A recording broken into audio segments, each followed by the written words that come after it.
unwillingness at times to embrace the overturn of Roe v. Wade and claim responsibility for the nominations of the Supreme Court justices who overturned it in recent years. That is softening potentially the support of evangelicals in places like North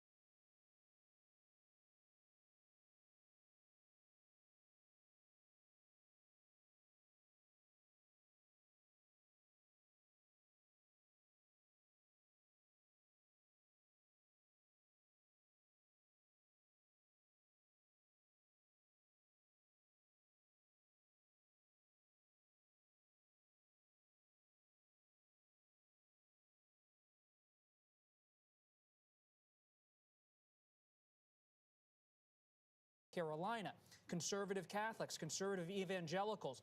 If Trump does not win tonight, there's a fear that it's because those who support overturning abortion rights don't show up for Trump at the numbers they need to for Trump to win. It's fascinating because his former vice president, Mike Pence, cited the abortion stance Donald Trump has taken as the reason not to vote for him. Not January 6th, but the fact that he has left the pro-life movement. We will continue this conversation when we come back, and we'll also talk with key members of the Trump and Harris teams. How are they feeling? CBS News coverage of America Decides Election 2024. We'll be right back.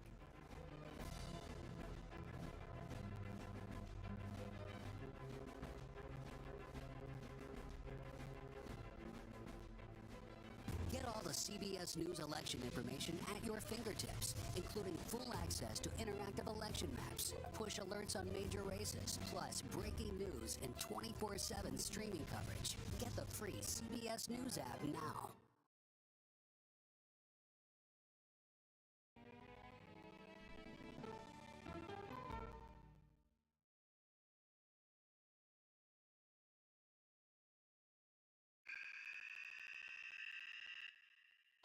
I had progressively fallen deeper into the world of online sports betting. The risk is the rush. What do you think is driving the spike in popularity? I think it's legality. If it's legal, I'm going to use it. There are ways to bet when you are 18. We've created an epidemic of child gambling. You can't walk into a male. It's America's most neglected problem. I used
Those two early battlegrounds that have already closed.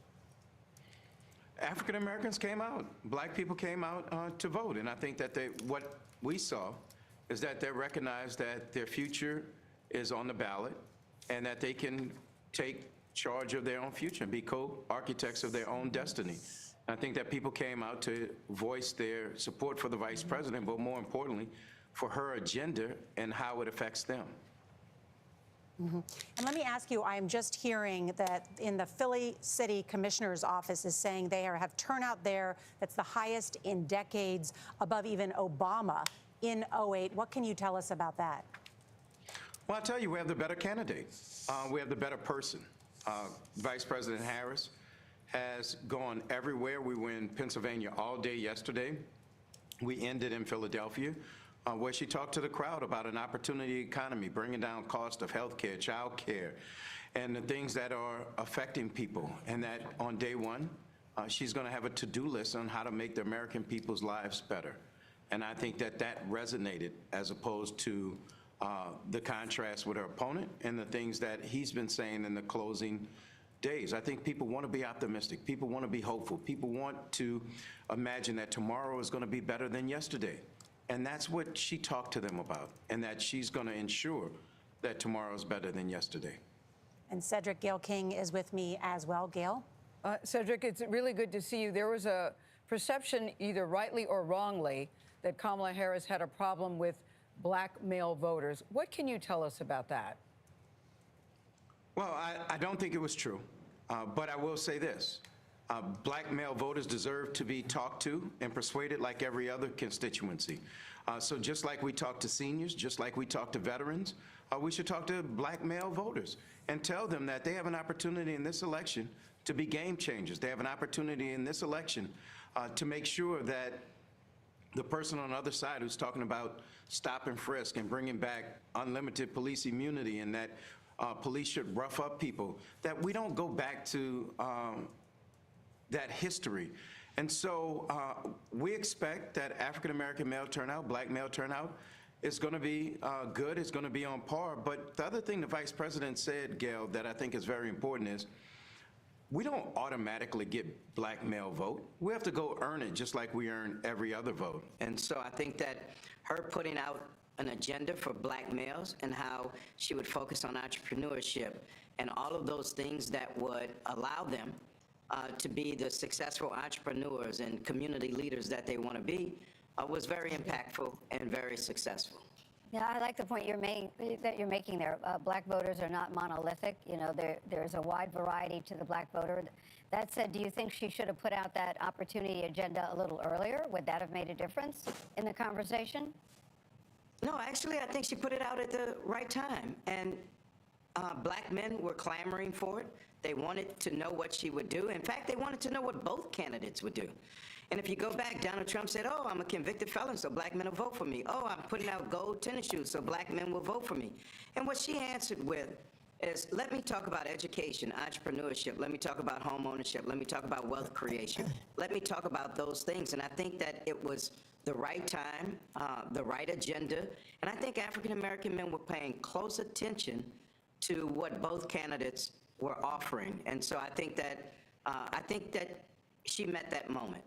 Mm-hmm. Right. Cedric Richmond, thank you so much for your time. Thank you for having me again. I want to give equal time now to Republican National Committee Chair Michael Whatley. He is with us from Trump headquarters in Florida. And Michael, good to see you. Thank you for joining us. What are your internal numbers showing?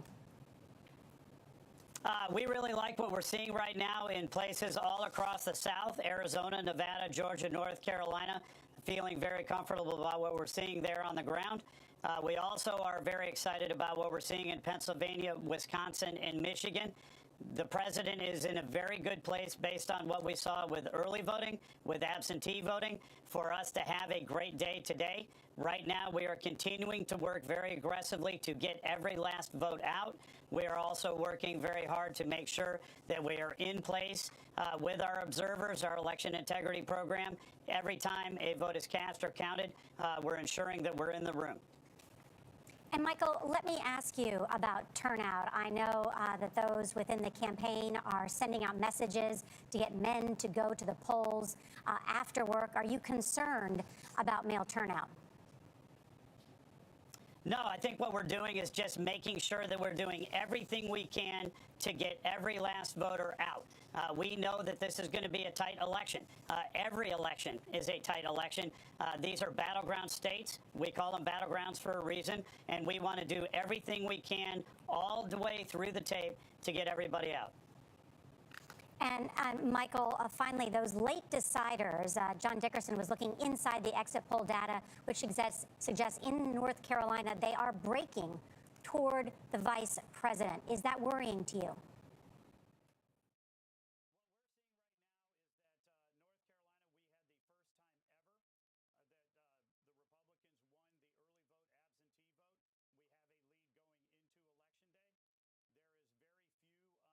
Voters at this point in time. The turnout has been great all across the state, and we feel cautiously optimistic we're going to have a great result in North Carolina. Well, Michael Whatley, keep us posted. Thank you for joining us. Thank you. And when we come back, the biggest poll closing time of the entire night, 16 states plus the District of Columbia. We're talking about 171 electoral votes up for grabs. Among the states, the pivotal battleground Pennsylvania. We'll dive into the numbers. You're watching CBS News, America Decides, Election 2024.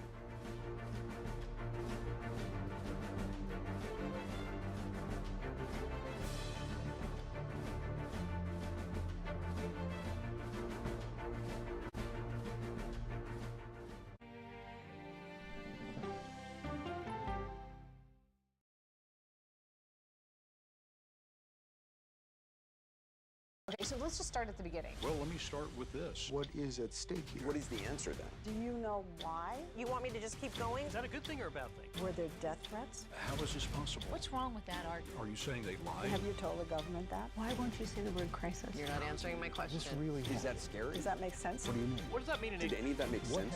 What's your response? What happened? Why? It's time for the CBS News Original 60 Minutes, Sunday on CBS and streaming on Paramount+. There is no more room in our city. New York City is receiving record numbers of migrants. Today, we're going to have more than 500 adults and children come through that door. Tensions rise as shelters reach max capacity. We don't have to take care of them. CBS Reports goes inside a crisis cities and families are facing as they fight to survive. The United States still has that glimmer of hope for people to come here. Fighting for a future. Now streaming on the free CBS News app. This case. It's like a screenplay, something straight out of Hollywood. But it's not fiction.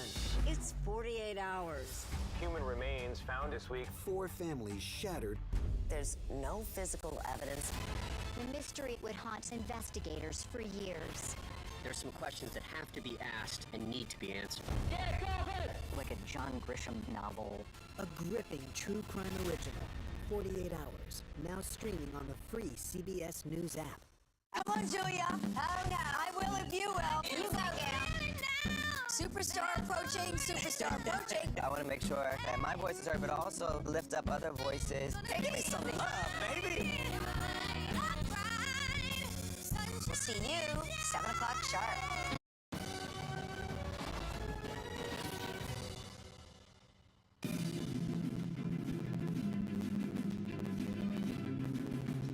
I'm Lindsay Reiser at the CBS Broadcast Center in New York with coverage of CBS News America Decides. We begin with all eyes tonight on Pennsylvania. With 19 electoral college votes, it's the most valuable of the 7 battleground states. And it was the most visited state by the presidential candidates with more than 50 visits. Let's check in with CBS News senior White House correspondent Weijia Jiang in Philadelphia. Weijia, what do we know so far about the turnout there? Well, Lindsay, you don't see anyone behind me right now, and that is because the polls close in 4 minutes. And we know, according to local election officials, that turnout has been high across the state, including right here in Philadelphia, the largest city, of course, of them all. And the Harris campaign says tonight that they are feeling confident because, remember, they have to have a big win here and in Pennsylvania and in Pittsburgh, these urban areas where they really rely on blue turnout, Democratic turnout to offset really the rest of the state, much of which is deep red and rural. And tonight we're hearing from the Trump campaign that they are confident because they are seeing a, quote, robust turnout in the specific rural areas that the Trump campaign has been targeting, going after low propensity voters, especially men who typically do not vote in elections. And so they are trying to slice each other's margins in this way. And both teams say they are feeling good, Lindsay. But of course, we won't know until we start getting some returns. But Pennsylvania is a state where no officials, no workers could start counting the ballots until 7 o'clock this morning. And you may remember in 2020, we did not have an answer about Pennsylvania until Saturday. The good news, Lindsay, is that officials believe they will be able to do it quicker this year, citing new election machine equipment, citing the fact that the ballots are physically smaller and easier to process. They have more workers and fewer mail-in ballots than they did in 2020 because we are not in a worldwide pandemic. Rija, there's also a Senate race we're watching in Pennsylvania. What can you tell us about that? Yeah, this is a pretty critical Senate race because, again, the margin is so small, and this could determine who controls the Senate. It is between Democrat incumbent Senator Bob Casey and Republican challenger Dave McCormick, who is a businessman and who served in the Trump administration. What's really interesting here, Lindsay, is that Casey previously was a pro-life Democrat, but for the first time, he is promising to try to reinstall Roe v. Wade. So we'll see how that plays out because McCormick is calling him out for that. Rija, thank you so much. You're watching America.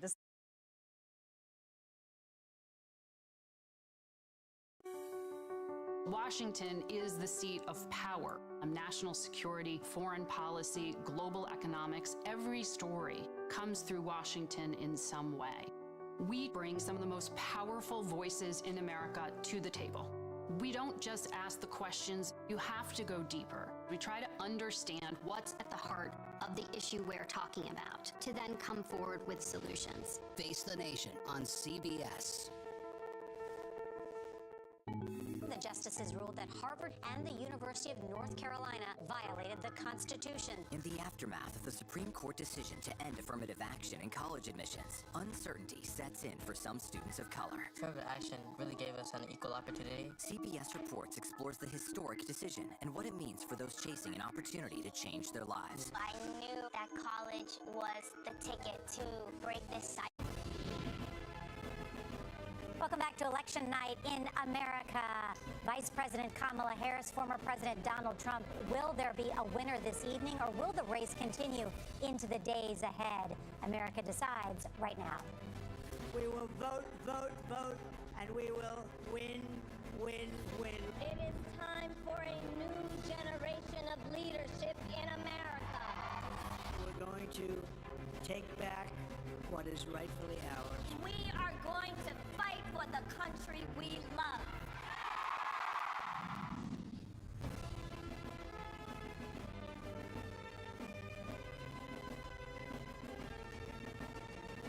CBS News, America Decides. Election 2024. Now reporting, Norah O'Donnell. And welcome back to CBS News. Election night headquarters in New York. Control of the White House, Senate, and House up for grabs in this historic election. It is now 8 p.m. in the East, 5 p.m. in the West, and it is the biggest poll closing time of the entire night. Polls just closed in 16 states and the District of Columbia. We're talking about 171 electoral votes are at stake this hour. Half of the states now in America closed. And so we're going to check in, too, on those all-important battleground states. Here you can see all 7 of them in purple. The polls just closed in perhaps the most important battleground, Pennsylvania. We say that because it's the big prize with 19 electoral votes. And in Pennsylvania, CBS News characterizes this race as a toss-up. Checking back in on Georgia, which closed an hour ago, CBS News characterizes Georgia also as a toss-up. And in North Carolina, which closed half an hour ago, CBS News characterizes this race as a toss-up. That vote still just coming in, as you can see. And we have some breaking results to share with you from the states that just closed. In Florida, once an electoral battleground that has moved right in recent circles, CBS News projects Trump will win the Sunshine State.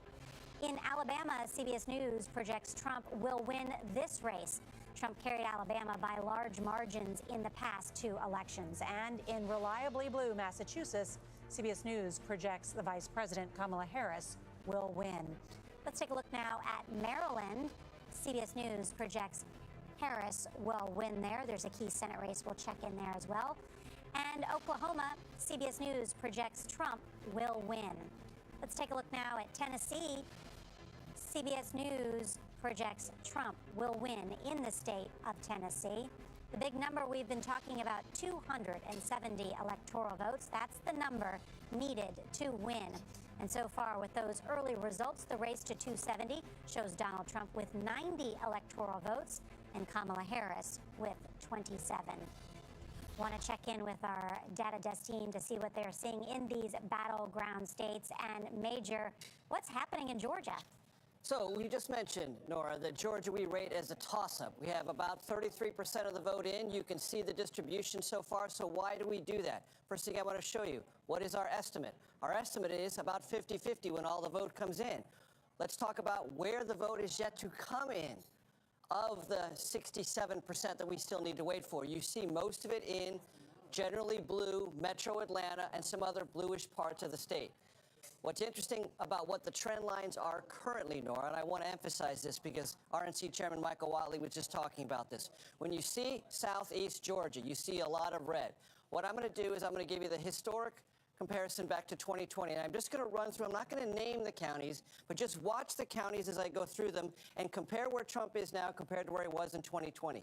You'll just see as I move through them, again, I'm not going to name them, the names aren't important, but you just see he's running slightly ahead of what he did in 2020. That was exactly the strategy the Trump campaign wanted to have. More turnout and higher vote totals all throughout rural parts of every battleground state, at least in Georgia. And I could go all over the map. The trend line is pretty consistent, Nora. He is doing that. Even though the smaller counties have smaller numbers of votes, running up the margins there does help offset, or possibly could offset, what are expected to be very strong vote outcomes for the vice president in metro Atlanta and some other parts of the state. So break that down. What do you think that means? Well, what it means is, for now, going back to our estimate, 50-50, that's by county, statewide. We go back to that overall estimate of Georgia at 50-50. That means as we get closer, as more of metro Atlanta comes in, there is at least more of a buffer for former President Trump. It is not decisive. It is not determinative because we don't have a call here yet. But in general, and Michael Whatley was talking about, what are these early indicators? They're just seeing higher turnout, higher vote totals at the margins in some of the redder counties of southeast Georgia and other parts of northern Georgia as well. Major Garrett, thank you. I want to turn to Ed O'Keefe, our senior White House correspondent. I understand you have some new reporting. Well, part of why things remain so tight there in Georgia is if you look at those counties around Atlanta, and maybe Major can zoom in on some of them, what the Harris campaign is seeing is real encouragement there. That in fact, she's running ahead of President Biden in some of those ex-urban counties around Atlanta, higher totals than what the president got 4 years ago. That is how she wins a state like Georgia tonight. Can you run up the numbers in the suburbs? Can you get young college voters across the country to turn out? Can you lean on the black and Latino voters you need? In Georgia already, we're seeing good indications that the reason she's keeping it even is because Democratic advantages there around Atlanta, the biggest city in the South, may be improving. All right, Ed O'Keefe, thank you. I want to bring in 60 Minutes correspondent Bill Whitaker, part of our Democracy Watch tonight.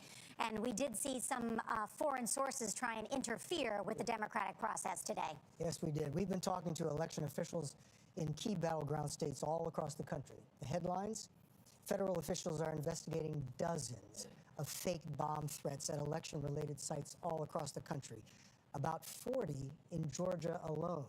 And federal officials tell us that these threats are picking up as this evening goes on. The federal officials have traced the threats back to email accounts in Russia, though they're not yet sure that Russia is the actual source of these threats. But again, these threats have been deemed not to be credible. There's also what CISA, the country's top cybersecurity agency, calls a fire hose of disinformation coming from our foreign adversaries designed to sow doubt in our election system. Election officials across the country are taking an aggressive approach to these claims this year. They're finding the disinformation, they're exposing it, and they're debunking it as quickly as possible.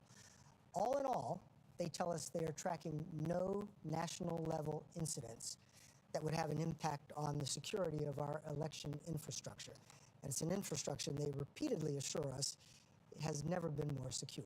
Well, that is some good news tonight, right, Bill? Yeah, very good news. Good news indeed. Yeah, very good news. David, you want to add to that? Yeah, I mean, we've heard all throughout the country, despite this flood of disinformation, despite these bomb threats and others, voting's gone relatively smoothly. There are some places, 5 polling places in Fulton County, 5 polling places in DeKalb County, Georgia, that were ordered to stay open a little bit later because of these bomb threats, but election officials are handling it, and it might lead to some delays in getting those reports out, but Georgia counts very fast, so I'd expect that's going to be resolved pretty quickly. We are watching it closely. Thank you very much, Bill and David. I want to check in with our correspondents that are in the battleground states with new reporting. Let's start it with the biggest battleground prize, Pennsylvania. CBS News senior White House correspondent Weijia Jiang is in Philadelphia. And Weijia, we just keep hearing about big turnout today.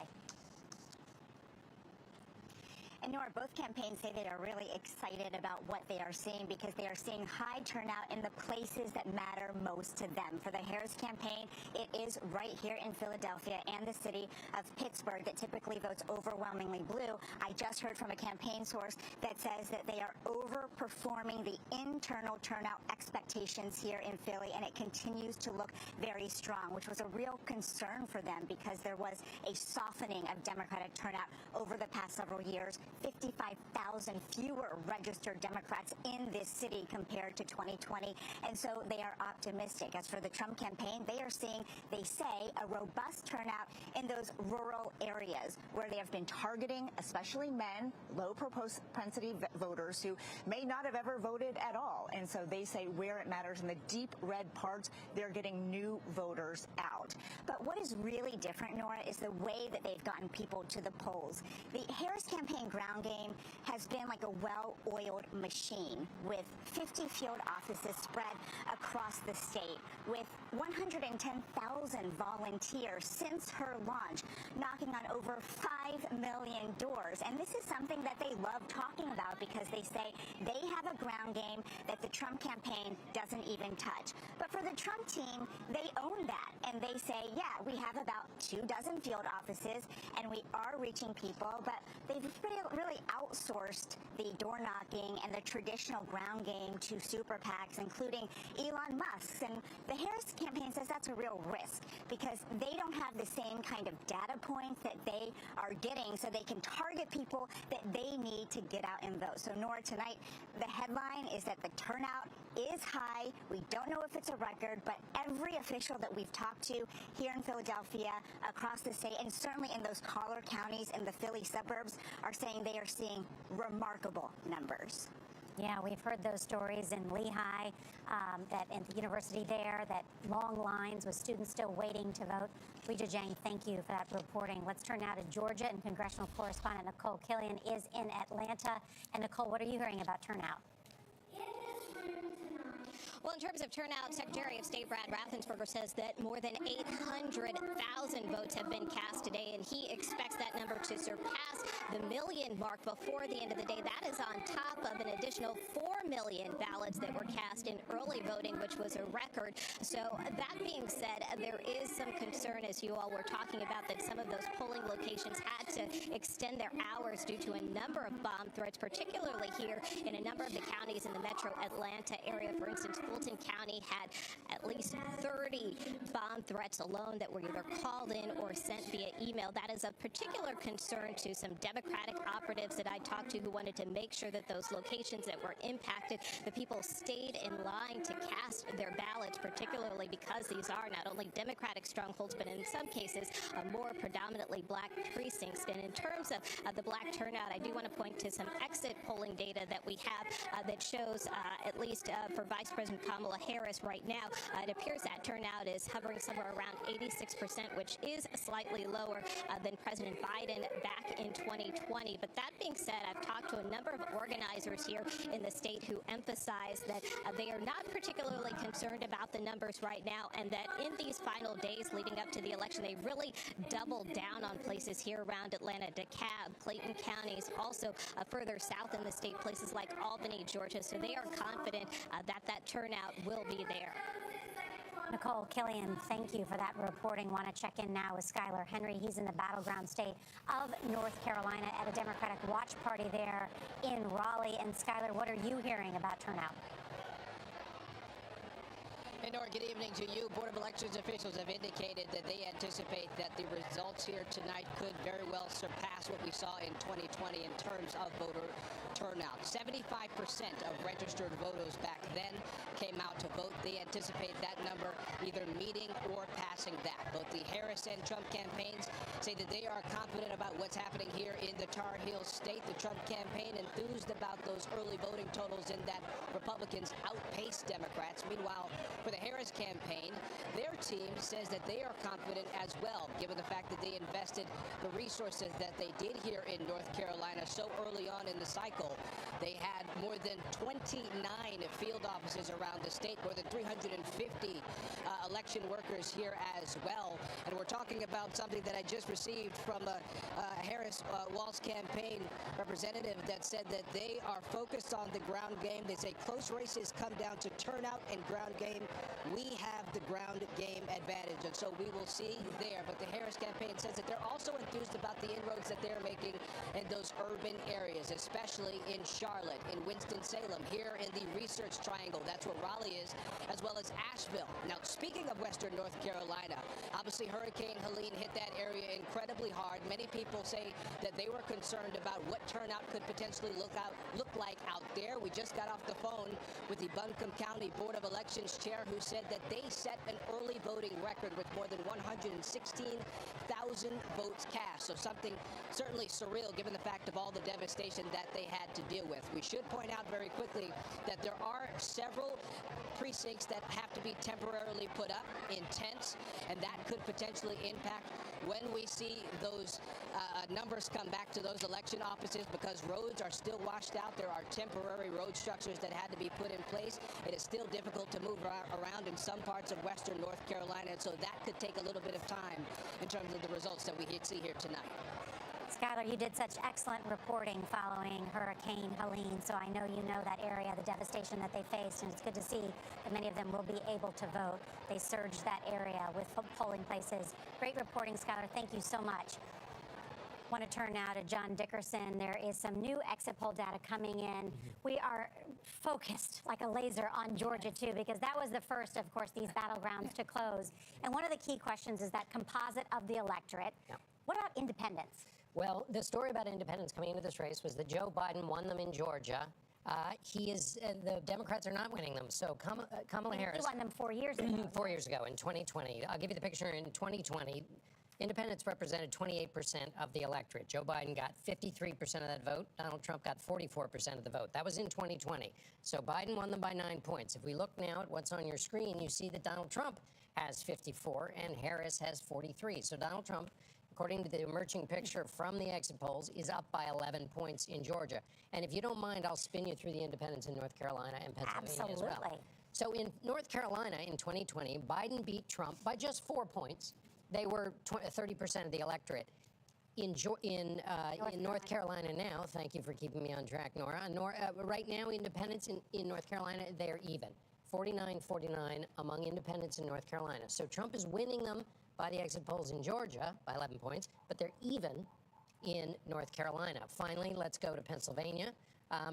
In Pennsylvania, the independents represent 24% of the electorate so far. Trump is up 50-44. So that also is divergent from the picture that we saw in 2020 when Joe Biden won independents 52-44. So the overall net of all of this is that in Pennsylvania and Georgia, Trump is doing well with independents, whereas those voted for the Democrat the last time around. And in North Carolina, it's right down the middle, 49-49 with independents. Could that be decisive? It could be decisive in a teeny tiny tight race. You want all the groups going for you that are up for grabs. And in this case, in and if she's underperforming in independence, that's a big story. Exactly. All right, we've got so much more coming in. We've got to take a quick break. We'll dig into the latest results, also the path to victory. CBS News America Decides Election 2024 coverage returns in just a moment.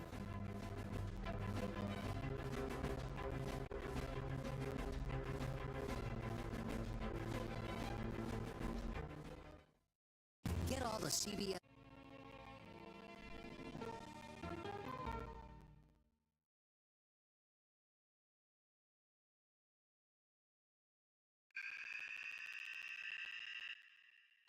I had progressively fallen deeper into the world of online sports betting. The risk is the rush. What do you think is driving the spike in popularity? I think it's legality. If it's legal, I'm going to use it. There are ways to bet when you are 18.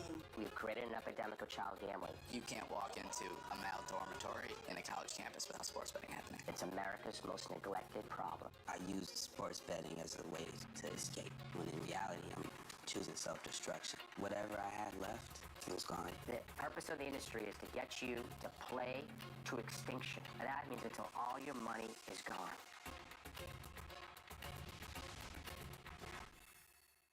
When you wake up in the morning, we want to be your go-to team. On our places, bright shiny faces. I don't go to work in the morning. I go for coffee with my two good friends, and we talk about the world. Your morning routine just got better. CBS Mornings. Don't miss true crime anytime you want, anywhere you go. With the 48 Hours podcast. Real crimes, real lives, real justice. There's some questions that have to be asked and need to be answered. Listen to 48 Hours on Apple Podcasts. An original documentary from CBS Reports. Imagine yourself in Manhattan with no police, no army, no mayor. The people of Haiti stare down poverty, corruption, natural disasters, and violence. 90% of the guns that are used by gangs in Haiti are American guns. But with an unbreakable spirit and eternal optimism. There are days where I cry, but we can't be discouraged. We still believe in Haiti. They're still able to look ahead with hope. Haiti is on the brink of transformation, a radical shift. Haitians are coming together and saying things must change. Fighting for Haiti, now streaming on the free CBS News app. CBS Mornings Plus, clearly more news, more smart conversation. More money-saving tips, more recipes. More uplifting ways to get you on your way. Plus, more sports, more weather. Clearly, more CBS Mornings. Plus,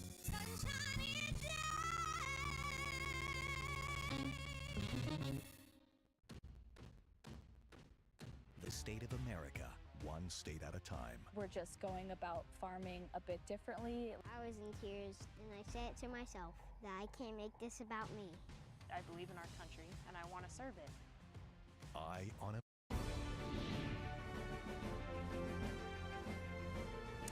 Welcome back to CBS News coverage of Election Night 2024. We're going to talk about Paths to Victory with Maurice Dubois in a minute. But first, look at this projection. CBS News projects that Josh Stein has won the governor's race in North Carolina. You may remember this story because Mark Robinson had been backed by Donald Trump. He had been called MLK on steroids, and then it was alleged by some and uncovered by some CNN reporting that Mark Robinson had posted some racist and misogynist stuff on a porn site. And so they cut off the funds in that state for that Republican candidate, and Josh Stein has emerged victorious, according to our CBS News projection. Now to Maurice Dubois with our Paths to Victory. Good to see you, Maurice. And this is, I think, it's early in the night, and we haven't projected any of the battleground states yet, but we can show people. But I know you're going to tell us how each of these candidates can get to 270. The road to 270, right? A lot of us got into journalism, by the way, because there'd be no math. But here we are.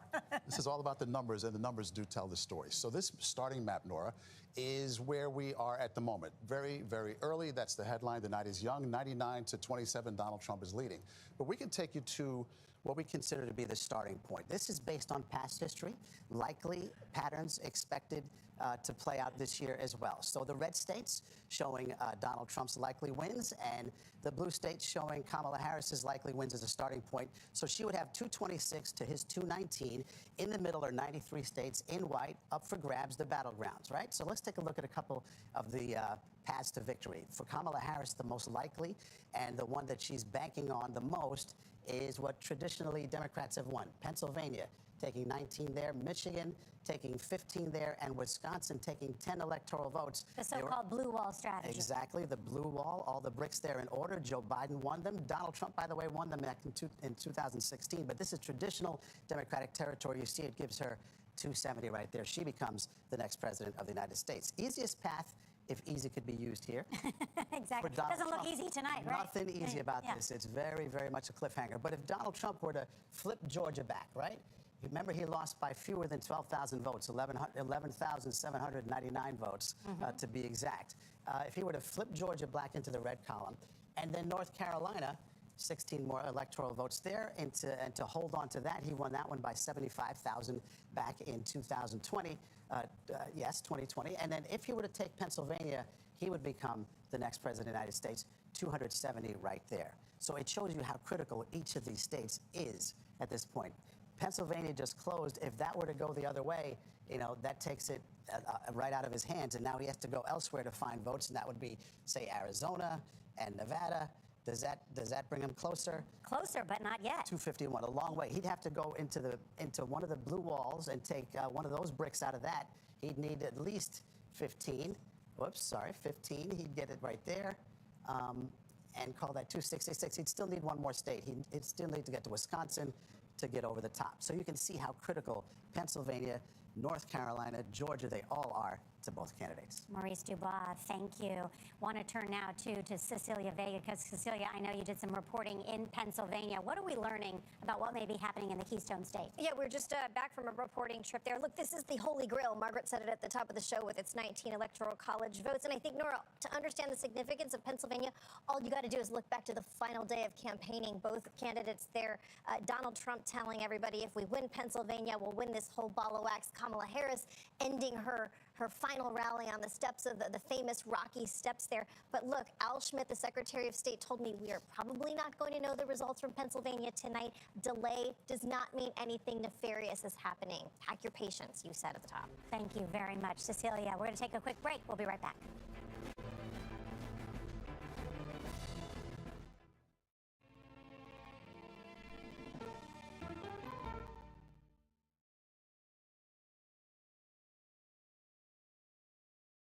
Okay, so let's just start at the beginning. Well, let me start with this. What is at stake here? What is the answer then? Do you know why? You want me to just keep going? Is that a good thing or a bad thing? Were there death threats? How is this possible? What's wrong with that argument? Are you saying they lied? Have you told the government that? Why won't you say the word crisis? You're not answering my question. This really Is that scary? Does that make sense? What do you mean? What does that mean? Did any of that make sense? What's your response? What happened? Why? It's time for the CBS News Original 60 Minutes, Sunday on CBS and streaming on Paramount+. There is no more room in our city. New York City is receiving record numbers of migrants. Today, we're going to have more than 500 adults and children come through that door. Tensions rise as shelters reach max capacity. We don't have to take care of it. CBS Reports goes inside a crisis cities and families are facing as they fight to survive. The United States still has that glimmer of hope for people to come here. Fighting for a future. Now streaming on the free CBS News app. This case. It's like a screenplay, something straight out of Hollywood. But it's not fiction. It's 48 hours. Human remains found this week. 4 families shattered. There's no physical evidence. The mystery would haunt investigators for years. There's some questions that have to be asked and need to be answered. Like a John Grisham novel. A gripping true crime original. 48 hours. Now streaming on the free CBS News app. I can see clearly. CBS Mornings Plus, clearly more news, more smart conversation. More money-saving tips, more recipes. More uplifting ways to get you on your way. Plus, more sports, more weather. Clearly, more CBS Mornings. Plus, sunshine in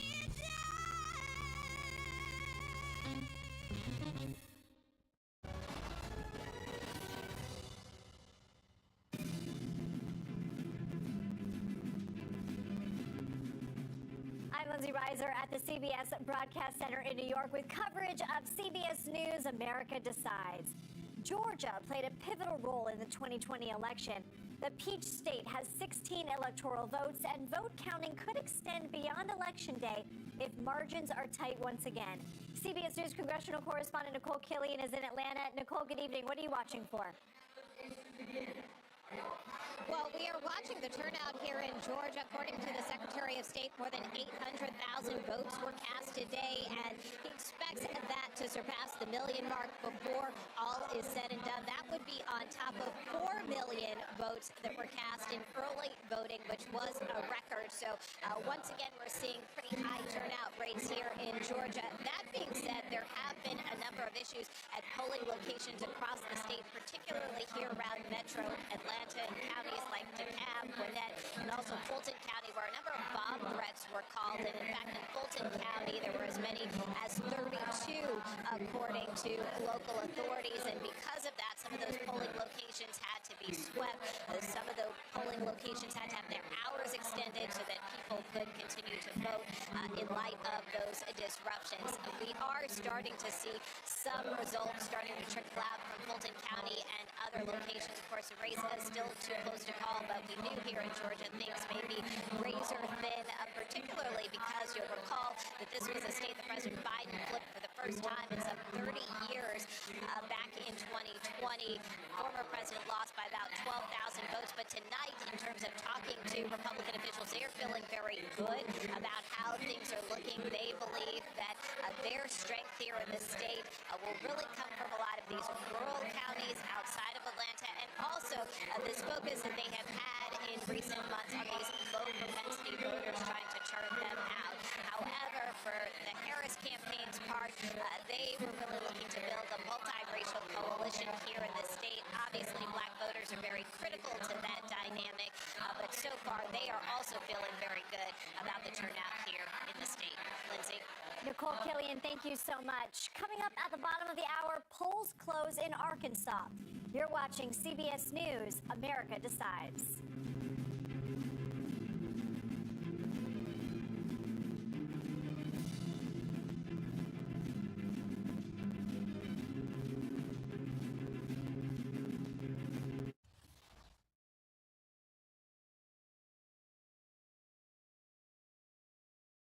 Good morning. 25 years of Let's do it! Let's go!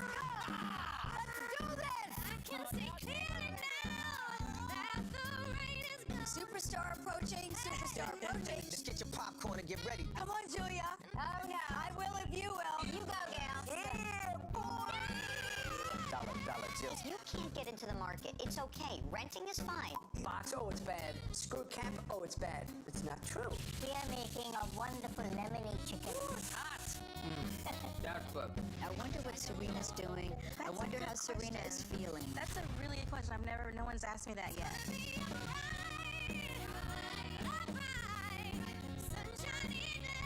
You're 70 years old? Yeah. I'm 21.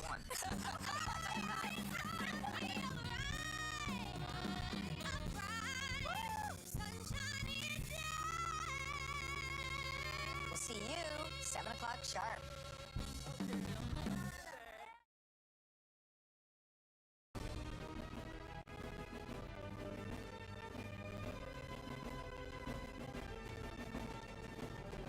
Welcome back to CBS News election headquarters in New York.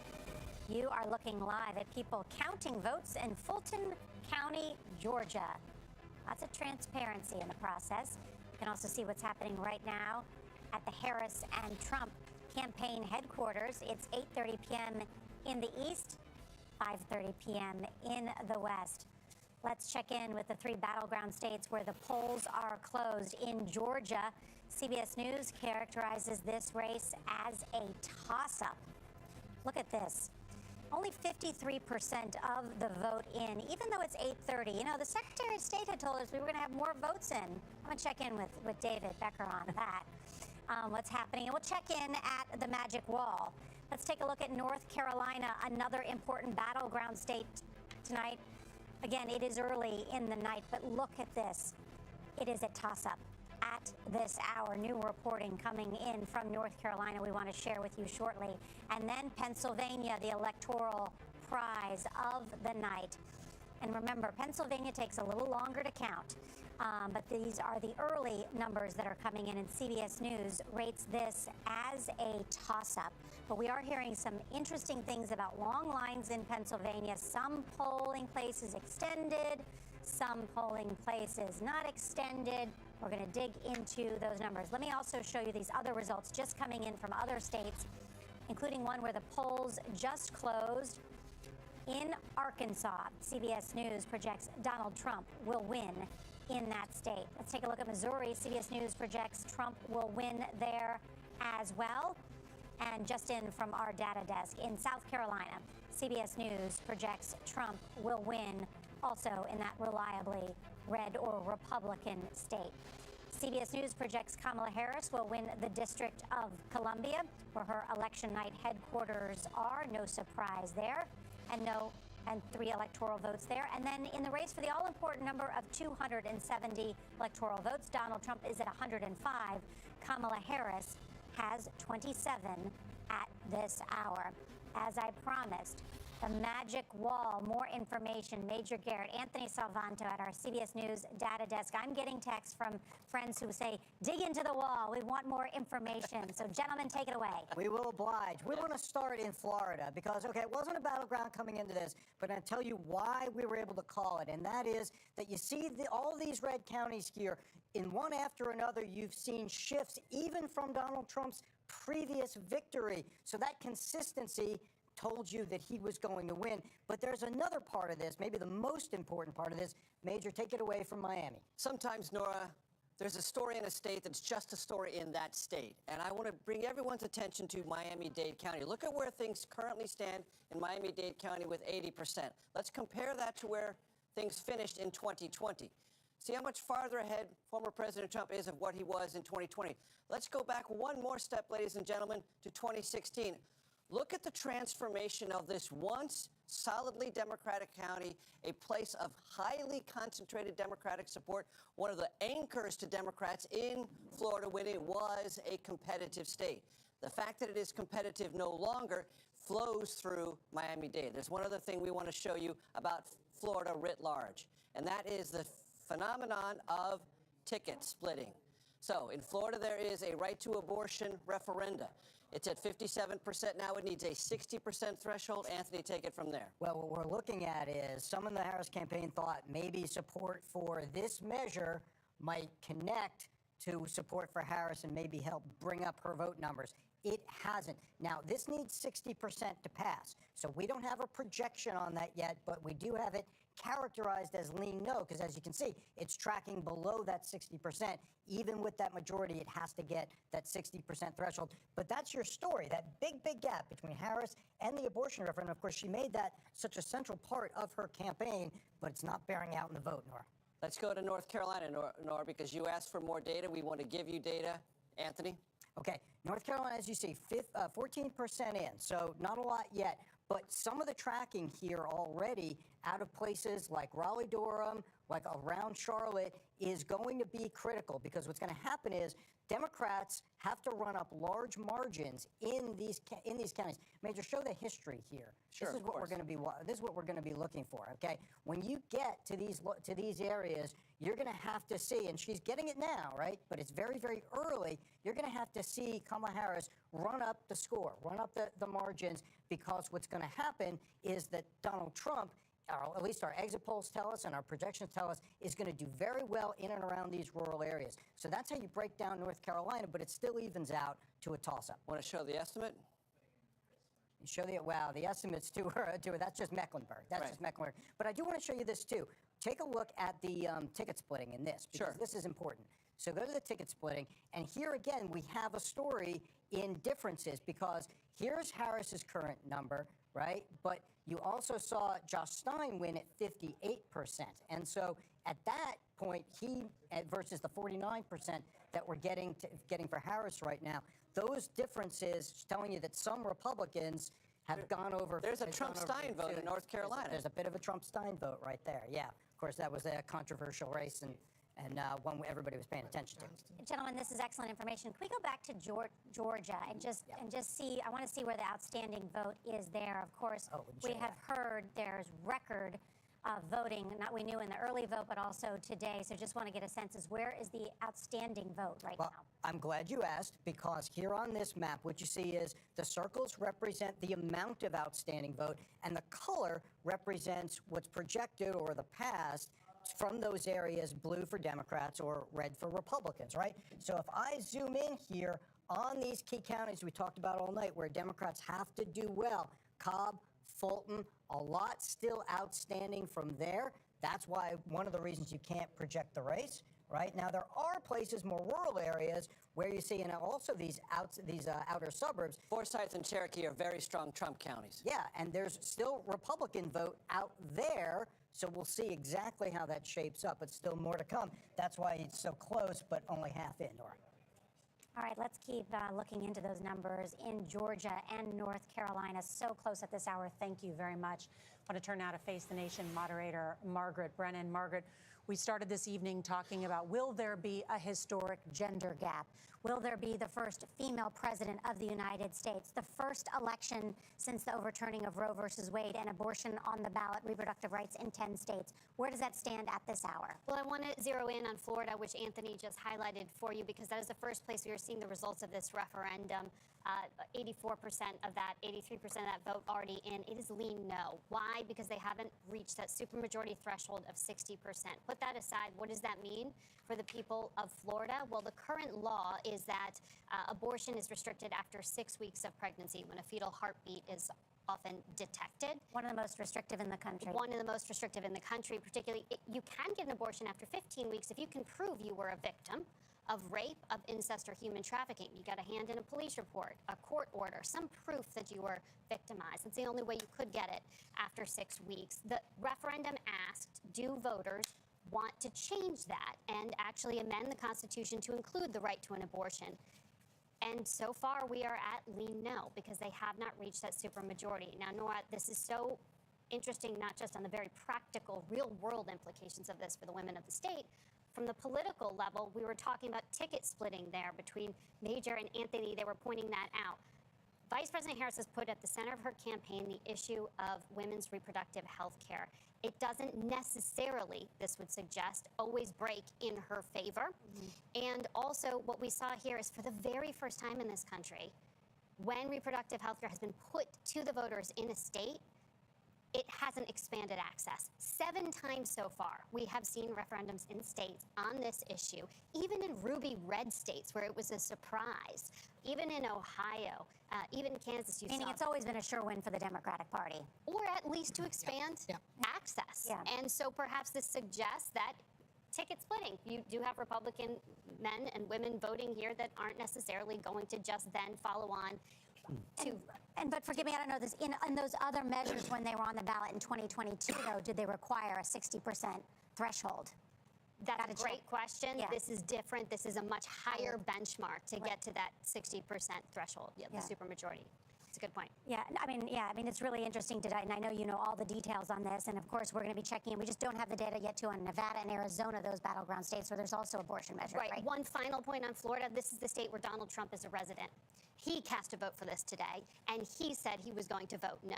So for the candidate who has, as Robert Costa pointed out, sort of changed publicly his position on what his view is on abortion, he went into the voting booth, and he cast a vote. He said no, which would mean he has effectively then endorsed a 6-week restriction on access to abortion. Interesting. Margaret Brennan, thank you. Exit poll data, I understand we've got some new information in. We do. On this question of men and women voting, just to remind everyone, women since 1980 have tended to vote for the Democrat. Men have tended to vote for the Republican. Here's what the gender gap looks like in this election. We've got overall, in terms of share of the vote, you got 53% of the electorate is women, according to the emerging exit polls. 47% is men. Okay, how are they breaking up? Well, Kamala Harris has 55% of women to Donald Trump's 43% of women. So she's ahead by 12 points. But just for historical reference, in 2020, when the share was a little bit lower, 52% of the electorate, Joe Biden had a 15-point lead among women. So Joe Biden, according to the exit polls at this moment, as we've been talking about, their tentative, had a better lead with women than Kamala Harris has at the moment. Let's just talk about men briefly, if we must. Donald Trump is up 53-44. So he's up by 9 points. In 2020, Donald Trump won men with 8 points. So Donald Trump, now 8 and 9 is relatively basically even in terms of the exit polls, so you don't want to go too far on a single point gap. But essentially, Kamala Harris, based on these figures, is not doing as well as she needs to do to turn out the women's vote. If you'll tolerate a little bit more, let's look at the gender gap with men under 30. There was a lot of reporting about whether Donald Trump was going to do better with men under 30. Here, basically, it shows Harris 49, Trump 47. That's essentially even. But if we go back in history to 2020, men under 30 voted for Joe Biden 52% to Donald Trump's 41%. So historically, Biden got young men by 11 points. So is this the so-called bro vote? The bro, men yes. under 30? The bro vote is basically even, which is not great for Kamala Harris based on the traditional patterns of voting. So I wonder, let's just take stock of where we are, because you have said that he's doing better among young men. He's the bro vote. She's underperforming with women, if these exit polls are correct. And in Georgia and North Carolina, she's also underperforming Joe Biden among independents. That's right. Georgia and Pennsylvania, she's even among independents in North Carolina. So that's right. And she's and if you want to just look at women under 30, Harris, it's 63-35. So she's doing very well. Of course, Biden was 67-32. So his margin was bigger with women under 30 than hers was as well. And you know what has been so fascinating to watch in this campaign is how Kamala Harris herself has avoided using gender as something to campaign on. And I can't help but think about the difference between this campaign and Hillary Clinton's campaign. I was there on election night in 2016 when she was at the Javits Center here in New York, and it had that symbolic glass ceiling that she clearly did not crack at that time. And here we are with Kamala Harris intentionally almost avoiding questions about and having to answer questions about her gender, that she has not asked voters to see her gender or her race or her ethnicity, for that matter, as a reason that she should get this job. It has been a very clear strategy for her to not campaign on gender. There were cracks in the glass ceiling, just didn't get shattered. Some cracks, exactly. I remember that speech, yes. You were there, yes. It came late, exactly. If you dive deeper into these gender numbers, there's some real concern for Democrats. Let's start with Latino men, for example. Trump is winning them 54-45 right now. And she's only winning 61% of Latinas. Those are low numbers. Those are not comfortable numbers. The other one, if you look at white women, the hope was that she could win them nationally, given the abortion issue, given the fact that she would make history. Trump is winning what traditionally happens, 52% of them, based on this exit poll. So no measurable difference there either among women. Both of those would be real warning signs for the Harris team. There was a belief that women, Republican women in particular, would go into the booth and vote their values, vote their conscience. And they may still. And they kept saying, you don't have to tell anybody, it's your own private vote.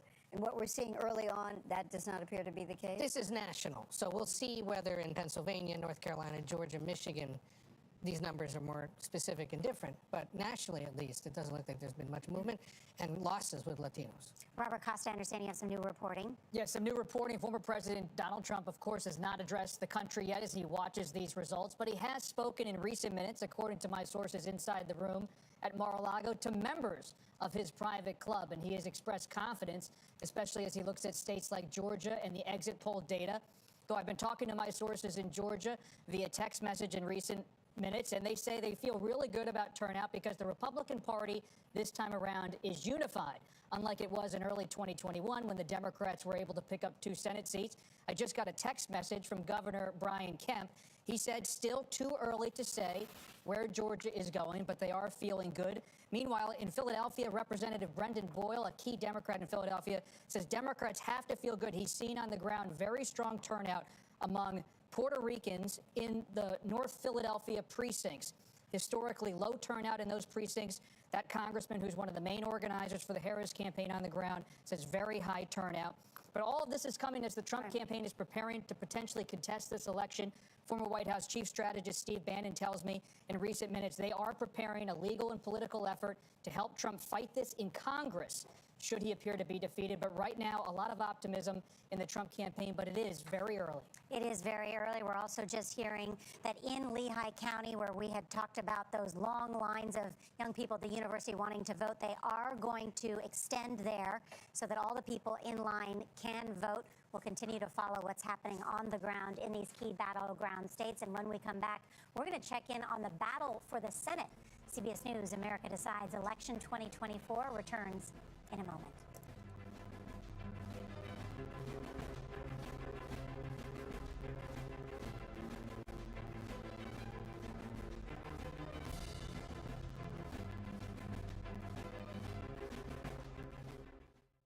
Get all the CBS News election information at your fingertips, including full access to interactive election maps, push alerts on major races, plus breaking news and 24/7 streaming coverage. Get the free CBS News app now.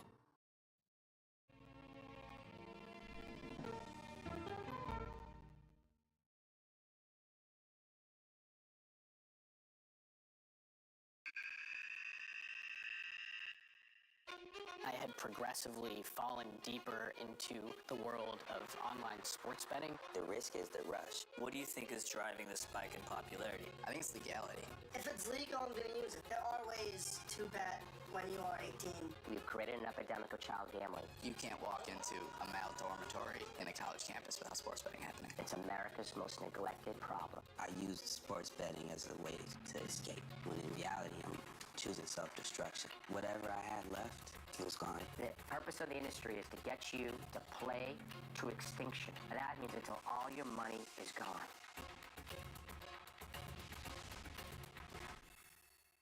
When you wake up in the morning, we want to be your go-to team. On our places, bright shiny faces. I don't go to work in the morning. I go for coffee with my two good friends, and we talk about the world. Your morning routine just got better. CBS Mornings. Don't miss true crime anytime you want, anywhere you go. With the 48 Hours podcast. Real crimes, real lives, real justice. There's some questions that have to be asked and need to be answered. Listen to 48 Hours on Apple Podcasts. An original documentary from CBS reports. Imagine yourself in Manhattan with no police, no army, no mayor. The people of Haiti stare down poverty, corruption, natural disasters, and violence.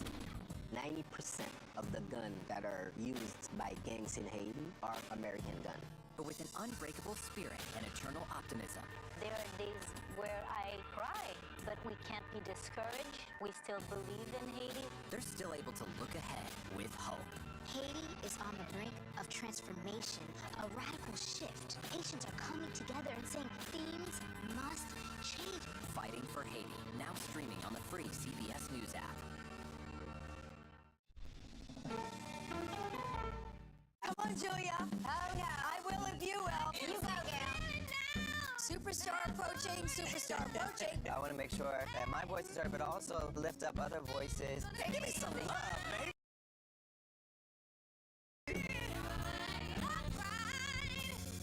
We'll see you 7 o'clock sharp.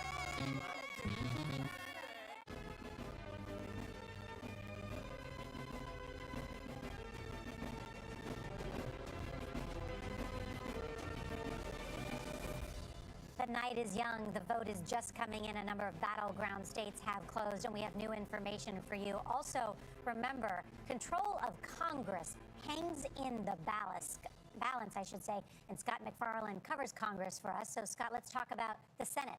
Yeah, at this hour, Democrats are clinging to the narrowest of majorities. They can afford to lose a net of just one seat, and they're on a political plane that is running out of runway. Let me show you why.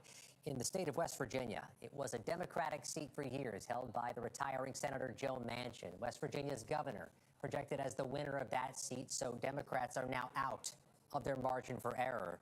They're hoping to make some inroads maybe in one of the Republican-held U.S. Senate seats, but take a look at one of the ones they aspired to, Florida. CBS News projects Rick Scott, the one-time governor, is winning another term as a U.S. Senator from Florida. So where else do Democrats go? They'll look to Texas as a possibility. That would be another aspiration of theirs, far from a sure thing. And they have this murderer's row of seats to protect in the coming hours. Sherrod Brown, the three-term Democrat trying to win a fourth term in Pennsylvania. It's three-term Democrat Bob Casey, son of the former governor, trying to win a fourth term. And in Montana, another one of those three-term Democratic incumbents, John Tester, against the political newcomer, the military veteran Tim Sheehy. There is some connective tissue here, Nora. All of those three-term Democratic incumbents have never been on the ballot, with Donald Trump on the ballot, too. Really interesting. Scott McFarland, thank you. Want to touch base with Chief White House correspondent Nancy Cordes. She is at Harris headquarters at Howard University in Washington. Nancy, I know you've been talking to your sources inside the campaign. First, are they nervous? Nora, the campaign officials I've been speaking to sound fine. They don't sound incredibly ecstatic. They don't sound full of despair. And I think that that's a result of a couple of things. First of all, it's still early in the night. Lots of results still to come in. Second of all, this is, as expected, a very tight race. The Harris campaign itself was insisting for weeks that this was a margin of error race in all the battleground states, and it turns out they may be right. So it is a nail-biter. As one White House official put it to me a short time ago, nauseously optimistic is the phrase of the day. Speaking of the White House, President Biden, remember him? He is there taking in the results with family, with top aides. No word on whether he might join the vice president here at Howard University if she does, in fact, speak later tonight. And just to give you a little flavor, Nora, how important young voters in particular are to this campaign, you've talked a lot about those long lines on college campuses. Well, the campaign was prepared for that. And so today they dispatched Paul Rudd and other top entertainers to entertain those students in line, make sure they stayed in line. Nancy Cordes, thank you. And it's not only the Democrats that are encouraging people to stay in line. Donald Trump just a short time ago also tweeting about the counties in Pennsylvania where voting has been extended and telling people to stay in line and vote. Let's bring in CBS Morning's co-host Tony DeCopel. He's at Trump headquarters in West Palm Beach, Florida. And Tony, what are you hearing? Hey, good evening, Nora. Well, the room has filled up considerably since we last checked in, and they are noticing what a lot of people are noticing at this hour. Big cheers when Florida was called by another network, and the Trump campaign is blowing up everyone's phone up here on the press riser with what they see as optimistic numbers with independents, with Latinos, and with black voters. And all of that adds up to the first bubbles of a certain champagne mood in the room here in West Palm Beach. It is still early. They are still prepared for anything, but they're definitely starting to smile, definitely starting to sway. They're feeling good here at Trump headquarters. Tony DeCopel, thank you. And when we come back, polls close in 15 more states.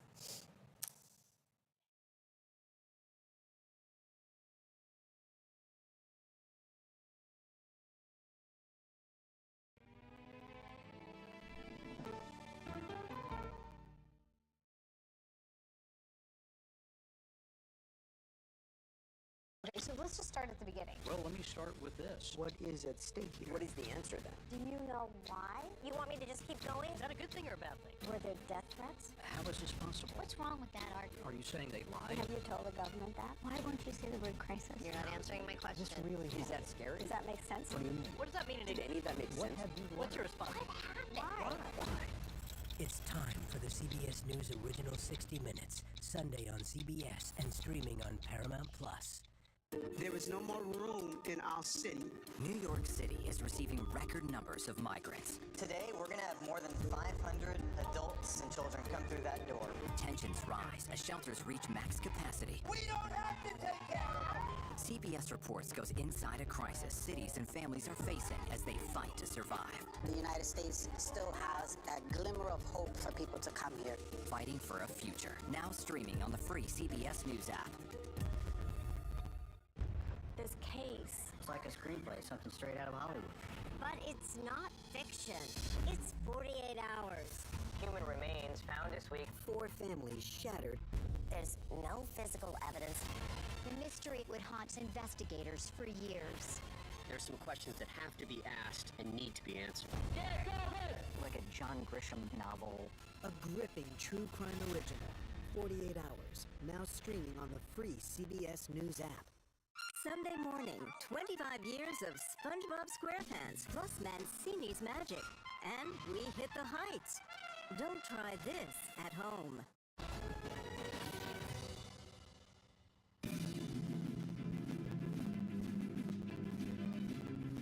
I'm Lindsay Reiser at the CBS Broadcast Center in New York with coverage of CBS News America Decides. We are getting snapshots from a handful of important battleground states this election night. Polls in Wisconsin are about to close, where 10 electoral college votes are up for grabs. CBS's Janet Shanlian is in Milwaukee for us tonight. Janet, good evening. We understand there was a recount of several thousand ballots tonight. Good evening to you, Lindsay. Yes, more than 31,000 absentee ballots here in Milwaukee after it was discovered a problem with the 18 tabulation machines in this room. Authorities say this was done purely for transparency, but it appeared that the doors were not fully closed on these machines. There was no compromise to the ballots, and they reset all of these machines to zero. But this is going to add several hours to the count here in Wisconsin, which was already going to go into the morning because they can't start counting ballots like that, the absentee ballots in this state, unlike some other states, until Election Day. So whereas we were expecting a 1 or 2 a.m. close, now several hours later than that, at least here in the Milwaukee area. Janet, can you talk to us about the importance of this state in the race? 10 electoral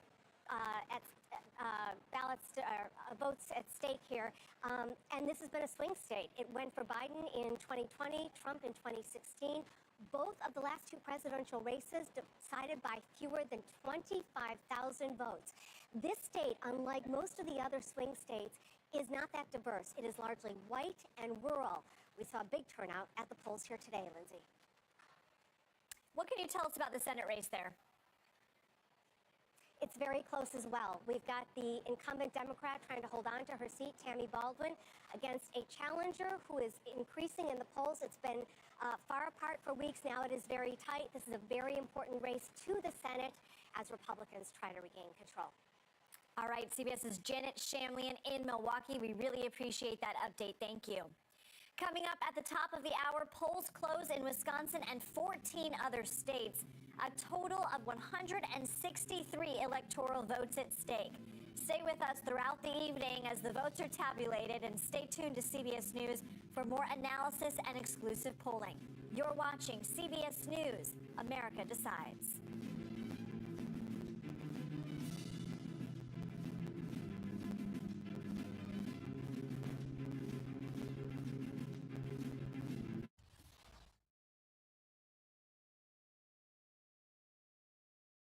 Morning, 25 years of SpongeBob SquarePants plus Mancini's magic. And we hit the heights. Don't try this at home. Let's do it! Let's go! Let's do this! I can see clearly now that the rain is gone. Superstar approaching, superstar approaching. Just get your popcorn and get ready. Come on, Julia. Oh, yeah. I will if you will. You go, gal. Yeah, boy! Dollar Jill. If you can't get into the market, it's okay. Renting is fine. Box, oh, it's bad. Screw cap, oh, it's bad. It's not true. We are making a wonderful lemonade chicken. Ooh, it's hot. That's good. I wonder what Serena's doing. I wonder how Serena is feeling. That's a really good question. No one's asked me that yet.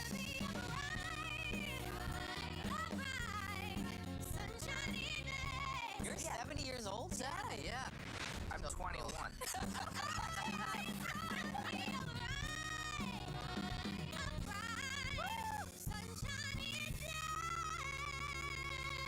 We'll see you 7 o'clock sharp. This is CBS. Welcome back to CBS News Election Night headquarters in New York. Control of the White House, Senate, and House is up for grabs. You're looking live at vote counting in Philadelphia, Pennsylvania. It's 9 p.m. in the east, 6 p.m. in the west. And polls just closed in 15 states with 163 electoral votes, including 6 key battlegrounds where the race for the White House will likely be decided. All eyes are on the 7 battleground states. You can see them here in purple. In Michigan, CBS News rates this as a toss-up. In Wisconsin, CBS News rates the presidential race there as a toss-up. And the same can be said in Arizona. CBS News rates this as a toss-up as well. In Pennsylvania, polls have been closed for an hour in the Keystone State.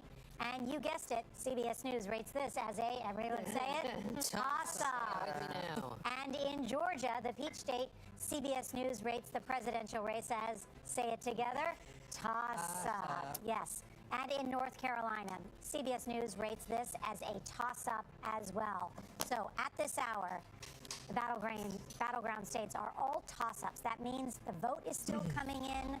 It's just too close for us to be able to say what's happening in those states. But we've got lots of data to share with you from the exit polls. First, though, let's take a look at some of the other states that have just closed. CBS News projects Donald Trump will pick up North Dakota.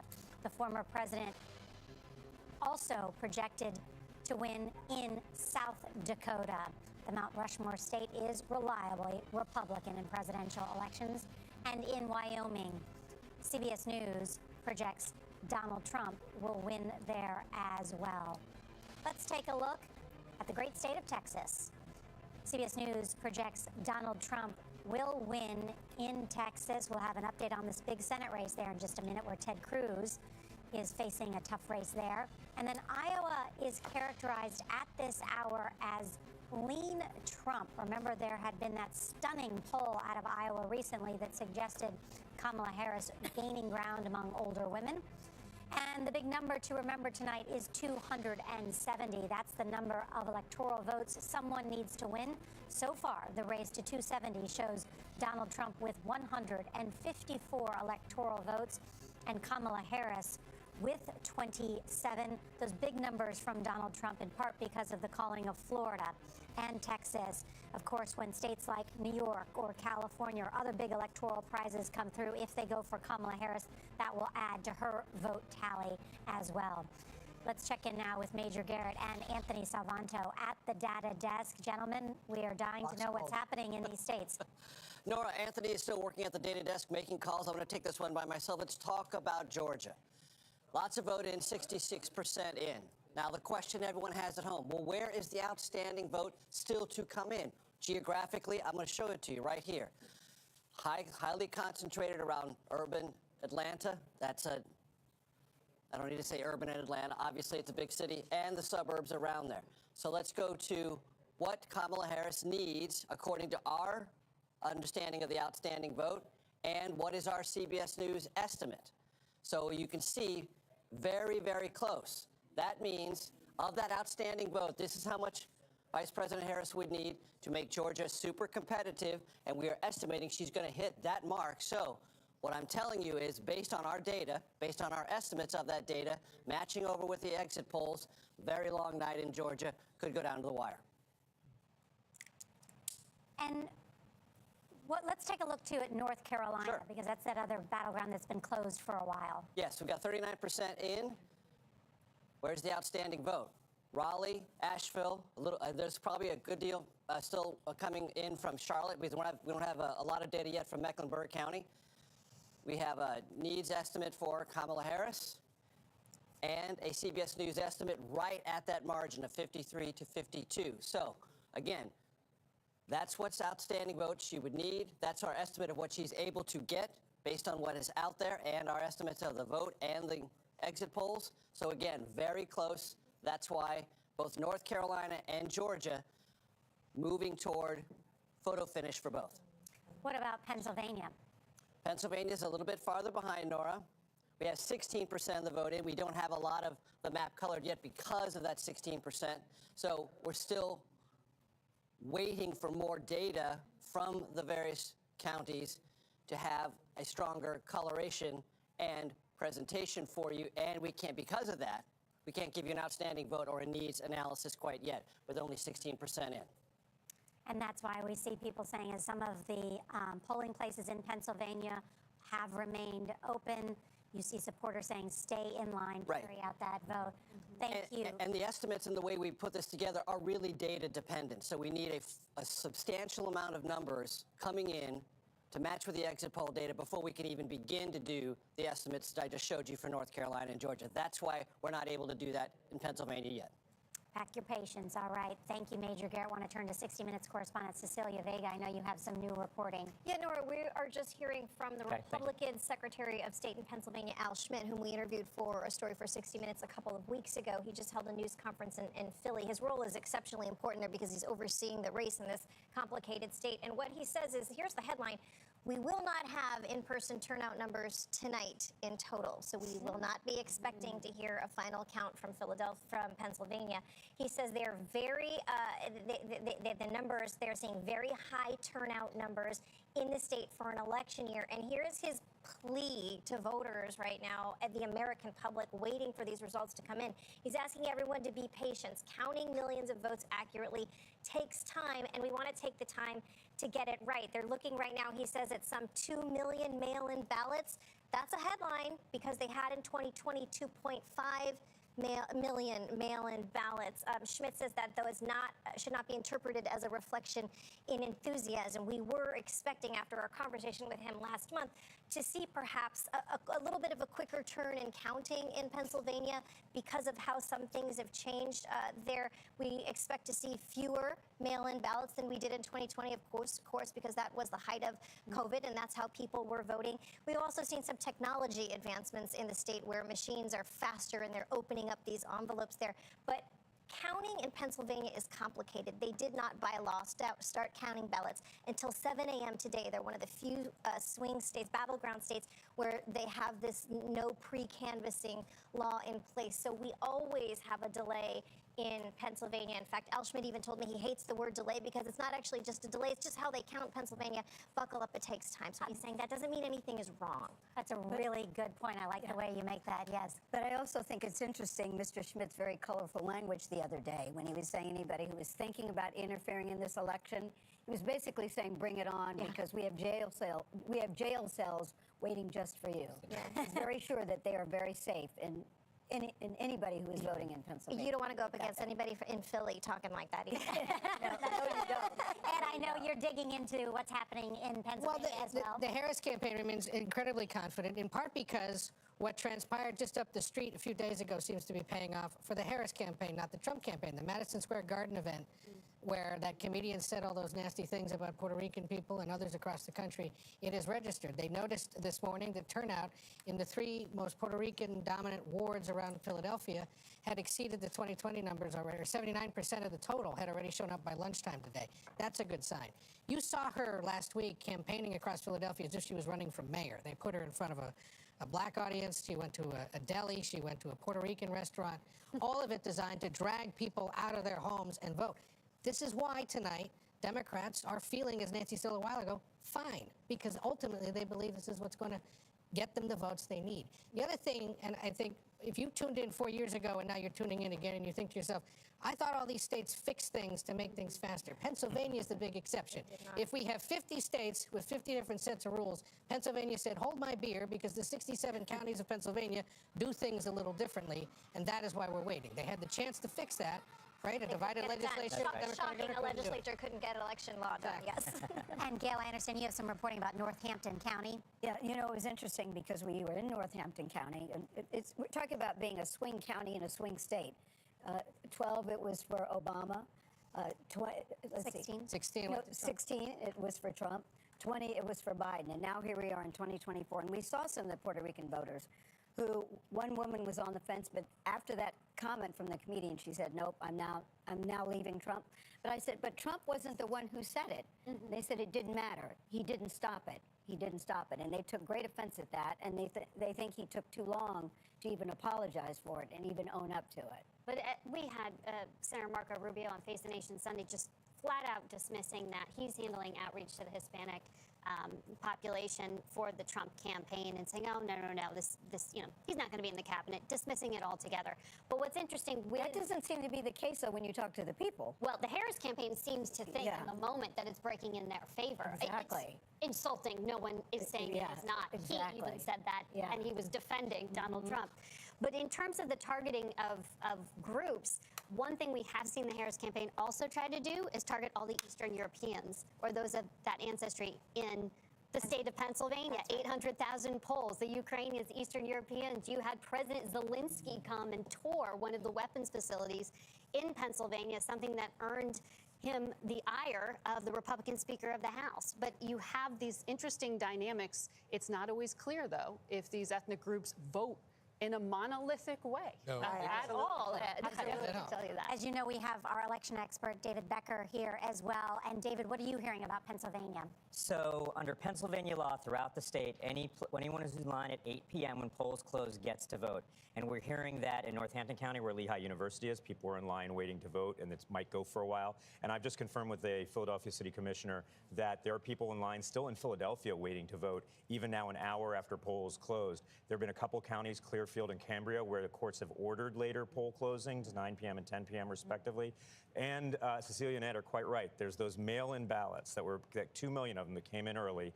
Pennsylvania is an outlier among the states, with Wisconsin as well. They just won't have Democracy Desk. And what are you hearing, Bill? Nora, the FBI is reporting tonight that videos have surfaced online impersonating the FBI insignia to promote fake narratives, including complaints about malfunctioning voting machines.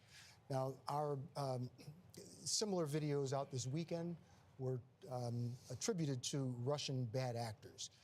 Now, our elections are typically a showcase for our democracy, but our adversaries also see them as an opportunity to sow chaos and discontent. The U.S. intelligence community, the FBI, and CISA all say that Russia is the most active threat. The Department of Justice says that Russia is getting involved in our elections to bolster Donald Trump. They're pumping out fake videos, fake articles, fake social media posts, all of this to spread disinformation so that we will lose belief in our own election system and to stoke divisions among us. Bill Whitaker, thank you. Margaret, on that, we're going to get some exit polls in just a second. Why does Russia want Donald Trump to win? Well, U.S. intelligence would say they want Kamala Harris to lose and therefore Donald Trump to win. But this comes right to the policy around Ukraine, which the Biden administration has been very much supportive of.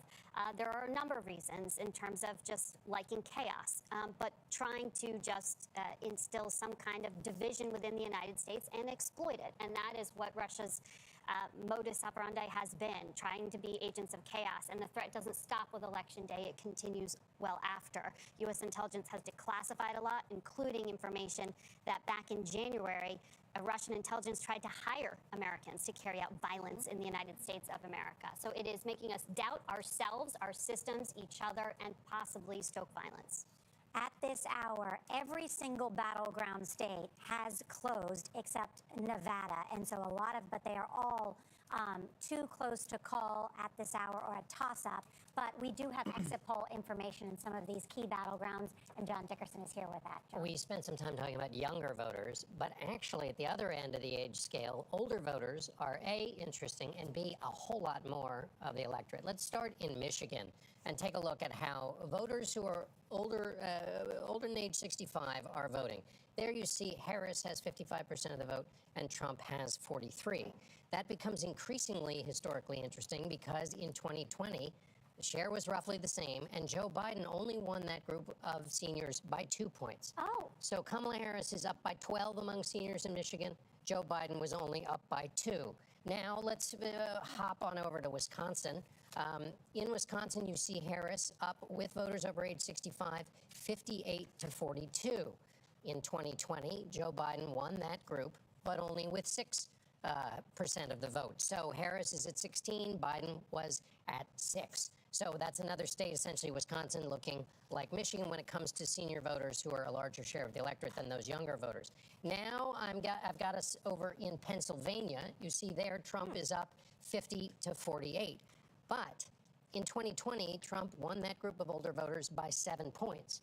So for him to only be up by 2 means he's not performing as well with older voters in Pennsylvania. So the message here, of course, and you remember there was that late-breaking poll in Iowa. Ann Seltzer in Iowa, which included in it that Kamala Harris was ahead in Iowa, which is a red state that Donald Trump should be ahead in, and she said a large portion of that was older voters. I can't break it down by gender for you, though. That is cutting the bologna too thin.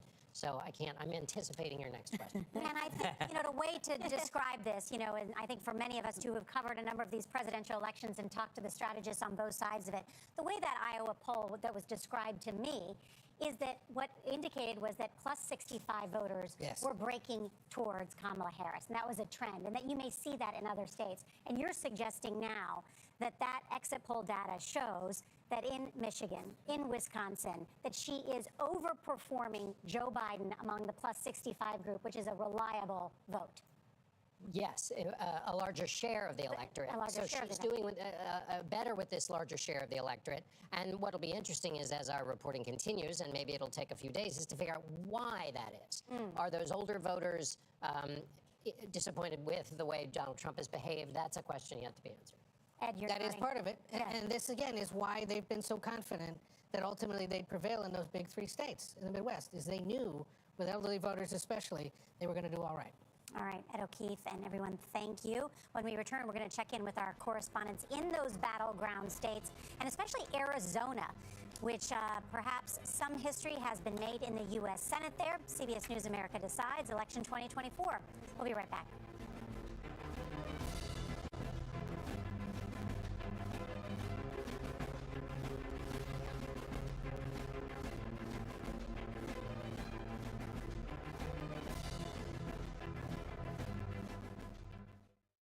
Get all the CBS News election information at your fingertips, including full access to interactive election maps, push alerts on major races, plus breaking news and 24/7 streaming coverage. Get the free CBS News app now.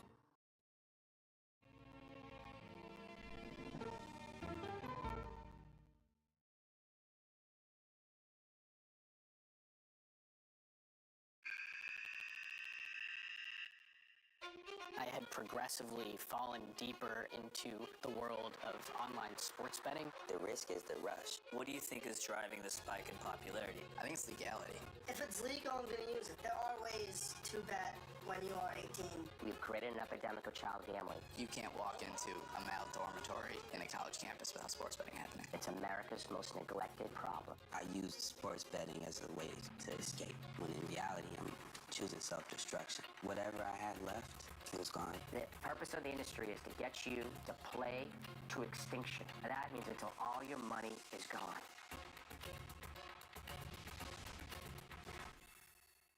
When you wake up in the morning, we want to be your go-to team. On our places, bright shiny faces. I don't go to work in the morning. I go for coffee with my 2 good friends, and we talk about the world. Your morning routine just got better. CBS Mornings.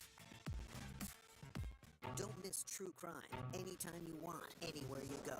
With the 48 Hours podcast. Real crimes, real lives, real justice. There's some questions that have to be asked and need to be answered. Listen to 48 Hours on Apple Podcasts. An original documentary from CBS reports. Imagine yourself in Manhattan with no police, no army, no mayor. The people of Haiti stare down poverty, corruption, natural disasters, and violence. 90% of the guns that are used by gangs in Haiti are American guns. But with an unbreakable spirit and eternal optimism. There are days where I cry, but we can't be discouraged. We still believe in Haiti. They're still able to look ahead with hope. Haiti is on the brink of transformation, a radical shift. Nations are coming together and saying things must change. Fighting for Haiti, now streaming on the free CBS News app. CBS Mornings Plus, clearly more news, more smart conversation. More money-saving tips, more recipes. More uplifting ways to get you on your way. Plus, more sports, more weather. Clearly, more CBS Mornings. Plus,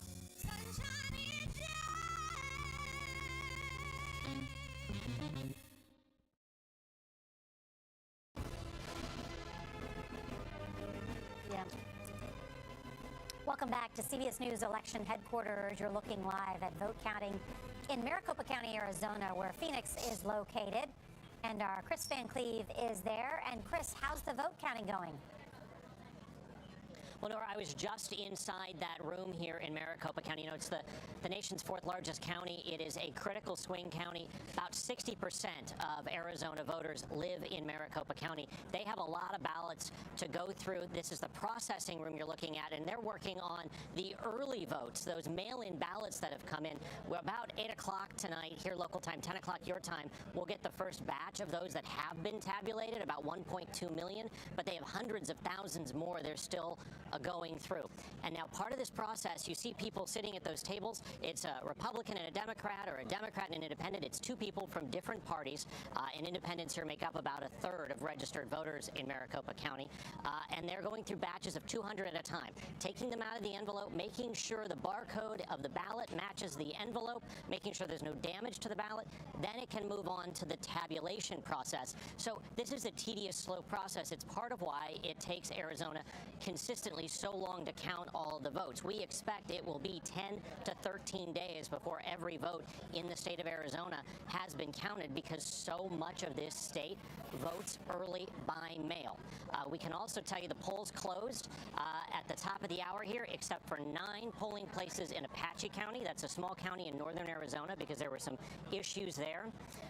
But we're waiting for this first update here in about a half hour, Nora. Chris Van Cleve, thank you very much. Let's go now to congressional correspondent Scott McFarland with the other big story tonight, control of Congress. Good evening, Scott. Hey, good evening, Nora. We're going to see some history in the U.S. Senate tonight. We are likely to double the number of elected African-American women to the U.S. Senate in American history tonight. CBS News projects in Delaware.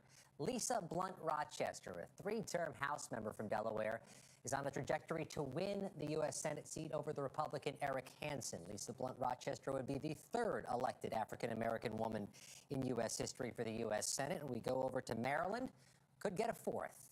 Too early to project a winner here, but the Prince George's County, Maryland executive, Angela Also Brooks, off to a good start against the 2-term Republican governor, Larry Hogan, in that race. So it would be a total of 4 all-time elected African-American women to the U.S. Senate. Carol Mosley Braun of Illinois, if Angela Also Brooks holds on, if Lisa Blunt Rochester holds on, and number 4, familiar name tonight, Vice President Harris from California, Nora.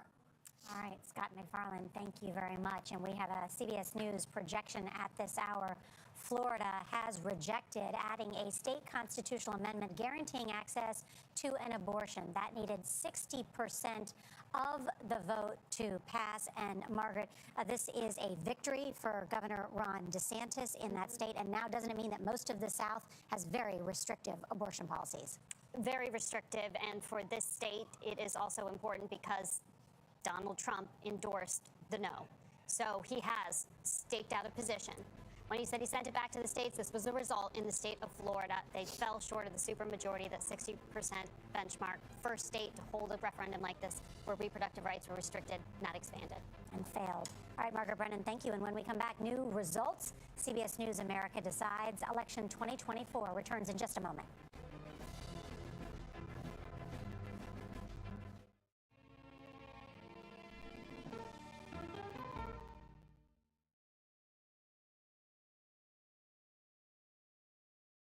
Okay, so let's just start at the beginning. Well, let me start with this. What is at stake here? What is the answer then? Do you know why? You want me to just keep going? Is that a good thing or a bad thing? Were there death threats? How is this possible? What's wrong with that argument? Are you saying they lied? Have you told the government that? Why won't you say the word crisis? You're not answering my question. Is that scary? Does that make sense? What does that mean? Did any of that make sense? What's your response? Why? It's time for the CBS News Original 60 Minutes, Sunday on CBS and streaming on Paramount+. There is no more room in our city. New York City is receiving record numbers of migrants. Today, we're going to have more than 500 adults and children come through that door. Tensions rise as shelters reach max capacity. We don't have to take care of them. CBS Reports goes inside a crisis cities and families are facing as they fight to survive. The United States still has a glimmer of hope for people to come here. Fighting for a future. Now streaming on the free CBS News app. This case. It's like a screenplay, something straight out of Hollywood. But it's not fiction. It's 48 hours. Human remains found this week. 4 families shattered. There's no physical evidence. The mystery would haunt investigators for years. There's some questions that have to be asked and need to be answered. Like a John Grisham novel. A gripping true crime original. 48 Hours. Now streaming on the free CBS News app. CBS Mornings Plus, clearly more news, more smart conversation. More money-saving tips, more recipes. More uplifting ways to get you on your way. Plus, more sports, more weather. Clearly more CBS Mornings. Plus,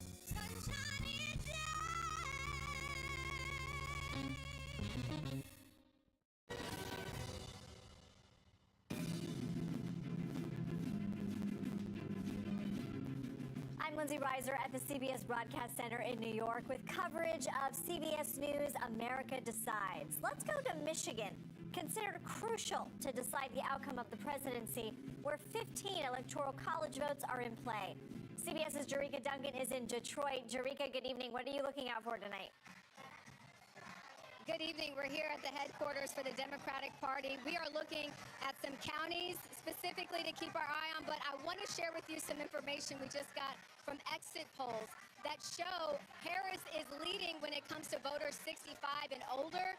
But when you look at the statistics, or the numbers, I should say, that come in for those 30 and under, Trump is actually leading in that demo. So something worth noting there. Of course, the votes are not all in, and we're still getting reporting from other counties, 3 that just closed up actually at 9 o'clock this evening.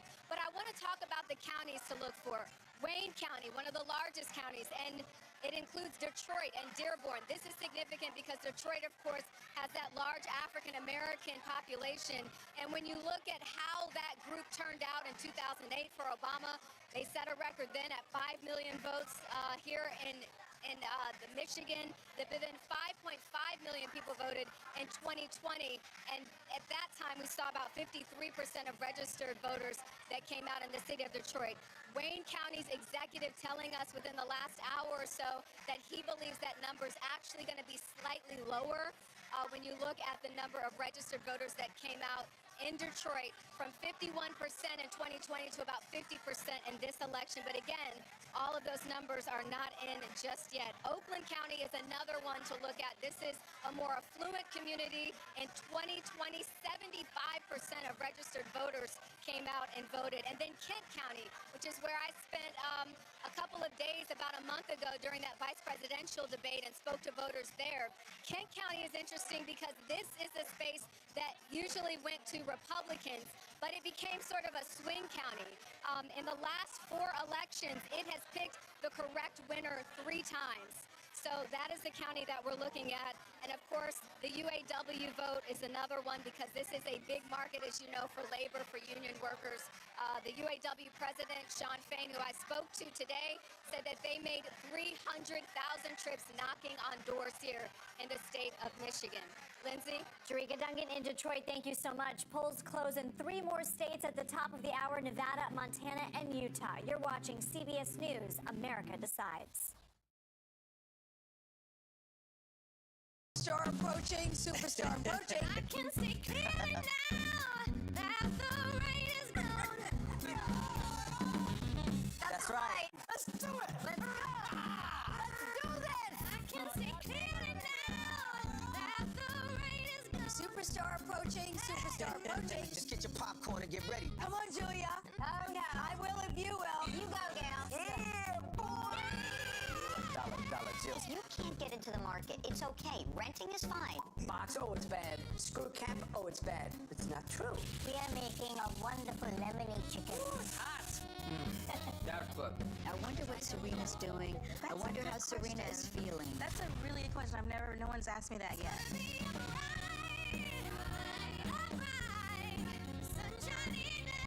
You're 70 years old? 70, yeah. I'm 21.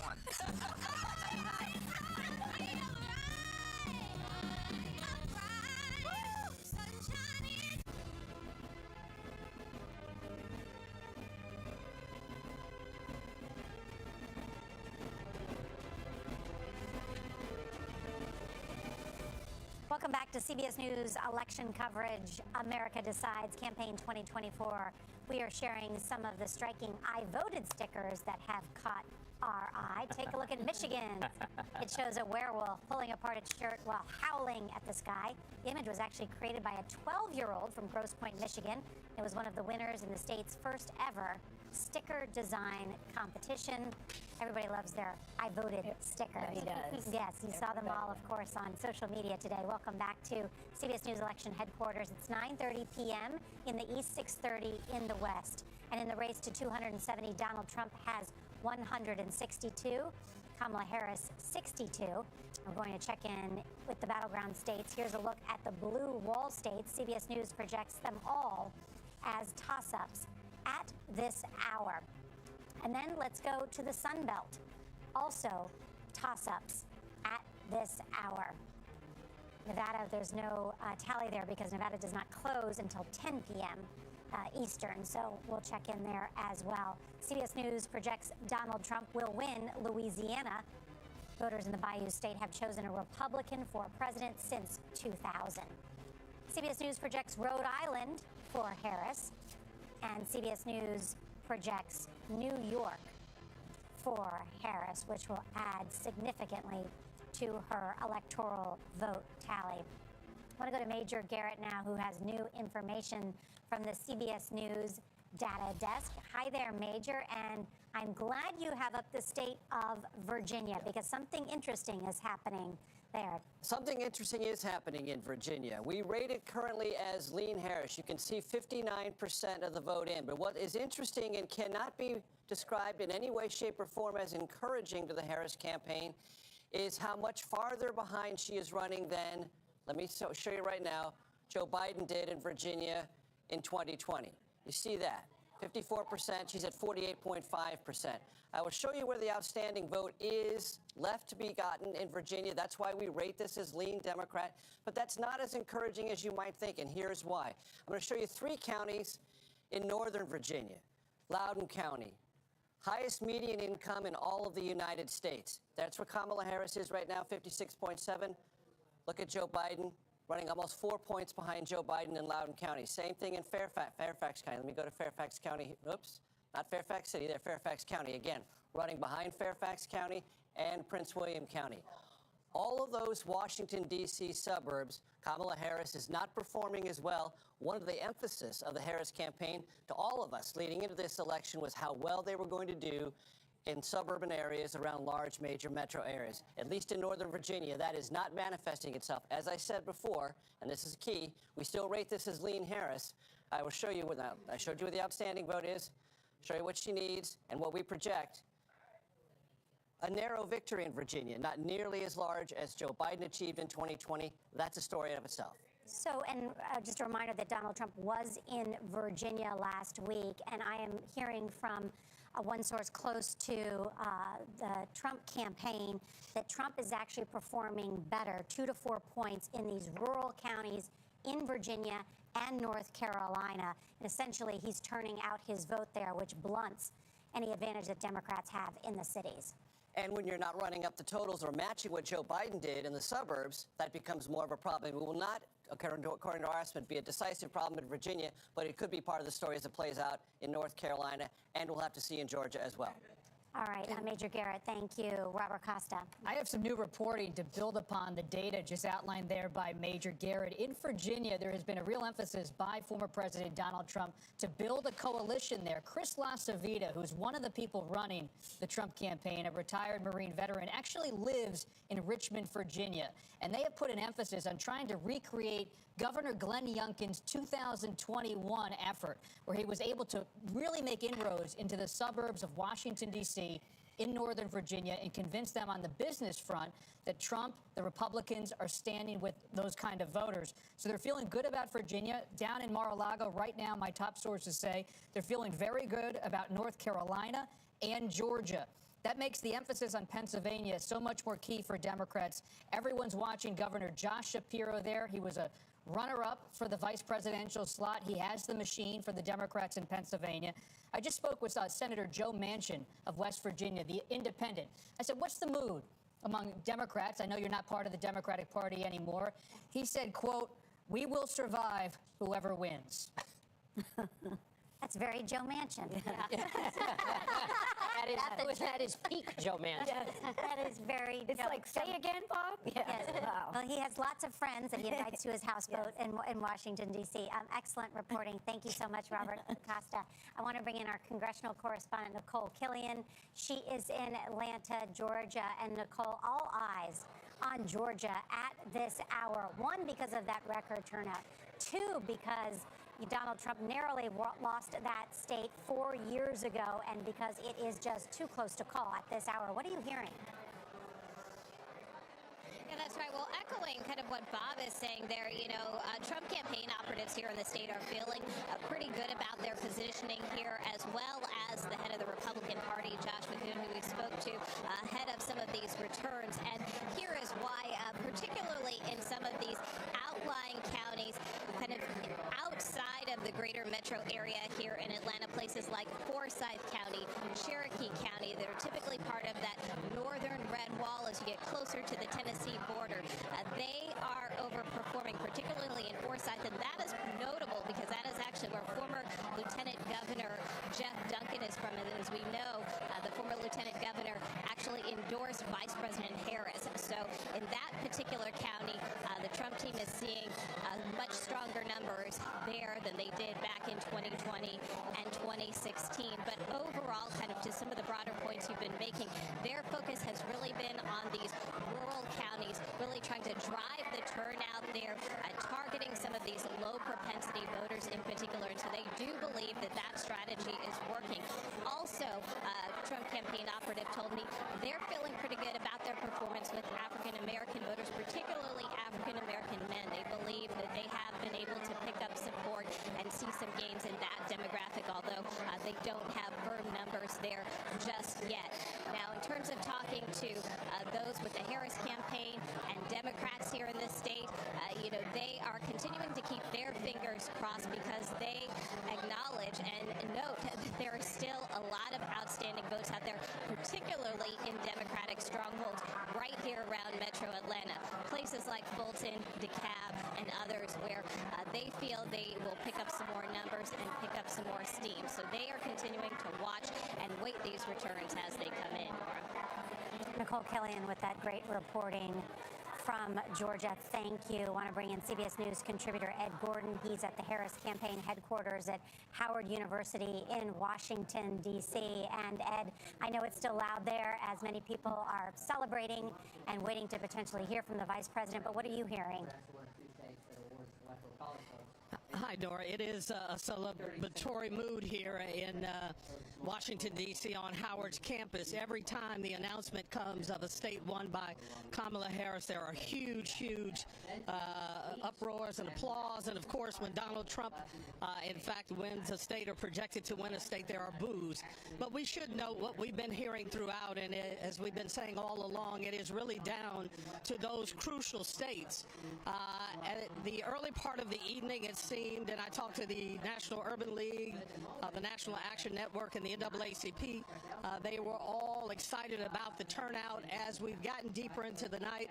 Some of those states didn't hit the projections they wanted to see, only by a couple of percentage points. And so the black vote, while it turned out, particularly in Detroit, in Atlanta, and in Philadelphia, there is still concern that it may have been a little softer than they wanted to see. But it is, as you all have been saying all evening long, still very early, and we'll have to see. Some of those polls stayed open much longer than they were supposed to, based on a bomb threat in the Atlanta area, and one poll opening late in Georgia as well. So they've kept that open. So we will just have to wait and see how the black vote starts to roll itself out and the impact it will have.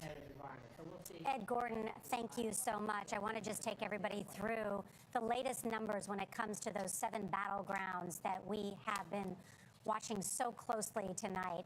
And if we could just start with, Georgia and North Carolina and tick through what that latest vote count is, because as David Becker has told us, let's start first with the blue wall, if you will, there. These are the states that the Democratic Party believes if they win all 3 of them, And the numbers show Kamala Harris would become the next president of the United States. At this hour, CBS News rates all three of those as toss-up. So that's where that stands at this hour as that vote comes in. And as we know, Pennsylvania takes much longer to count. 4 years ago, we were all here until Saturday.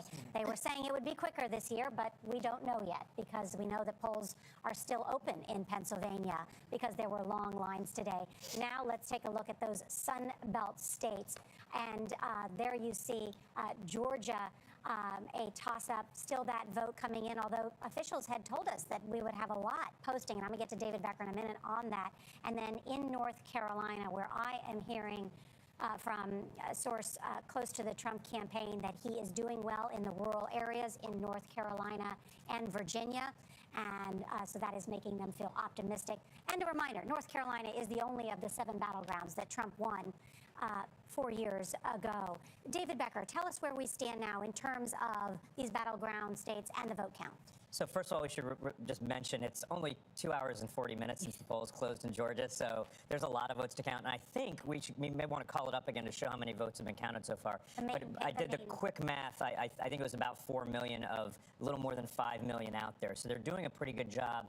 Remember, those polling places were ordered to stay open late in places like Fulton County and DeKalb County because of bomb threats and other issues. So yes, it looks like about 4 million have been counted and reported out so far. So I think they're actually doing a pretty good job, and I expect that we're going to see that lion's share from the Atlanta metro area come in shortly. As you noted, in Pennsylvania, it's a little different because we've got those mail ballots, those 2 million mail ballots that they're working diligently to process. I don't think it's going to take till Saturday, but I think it will take a couple of days to get to the point where we know exactly who won Pennsylvania, depending upon the margin. Good information. And of course, Nevada closes at the top of the hour, and so we will have any results and reporting from there as soon as that comes in. Of course, one of the things we have been talking about tonight is control of Congress and the United States Senate. And I was just curious myself about what's happening in Ohio to Sherrod Brown, the powerful chairman of the Senate Banking Committee. And Scott, what's happening in that state? It's worth underscoring how pivotal control of the U.S. Senate is for the next president. If they want to get cabinet members confirmed, Supreme Court nominees confirmed, who controls the U.S. Senate is everything. And Democrats have run out of margin of error. They've lost West Virginia, according to our projections. Ohio, the next state up. And you can see right now the 3-term incumbent Sherrod Brown is trailing early against the Trump-endorsed Republican challenger Bernie Moreno, a businessman from Ohio. This really could be make or break for Democrats, even though they have so many other states to defend: Pennsylvania, Montana, Wisconsin, Arizona, Nevada.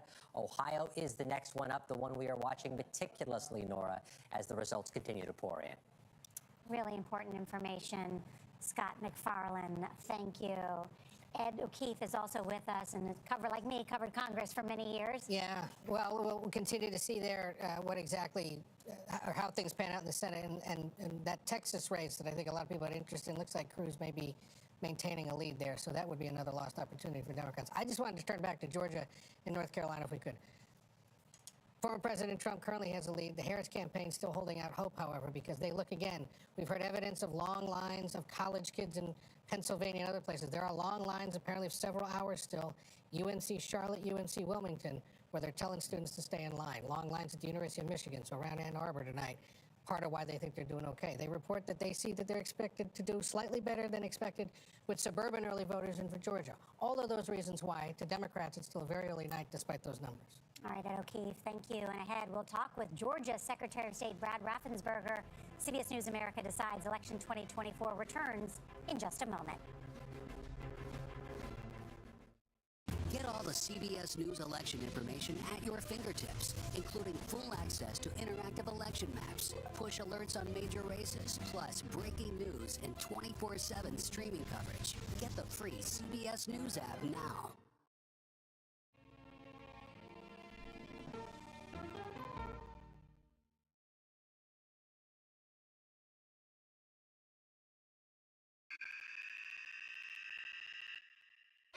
I had progressively fallen deeper into the world of online sports betting. The risk is the rush. What do you think is driving the spike in popularity? I think it's legality. If it's legal, I'm going to use it. There are ways to bet when you are 18. We've created an epidemic of child gambling. You can't walk into a male dormitory in a college campus without sports betting happening. It's America's most neglected problem. I use sports betting as a way to escape, when in reality, I'm choosing self-destruction. Whatever I had left was gone. The purpose of the industry is to get you to play to extinction. And that means until all your money is gone.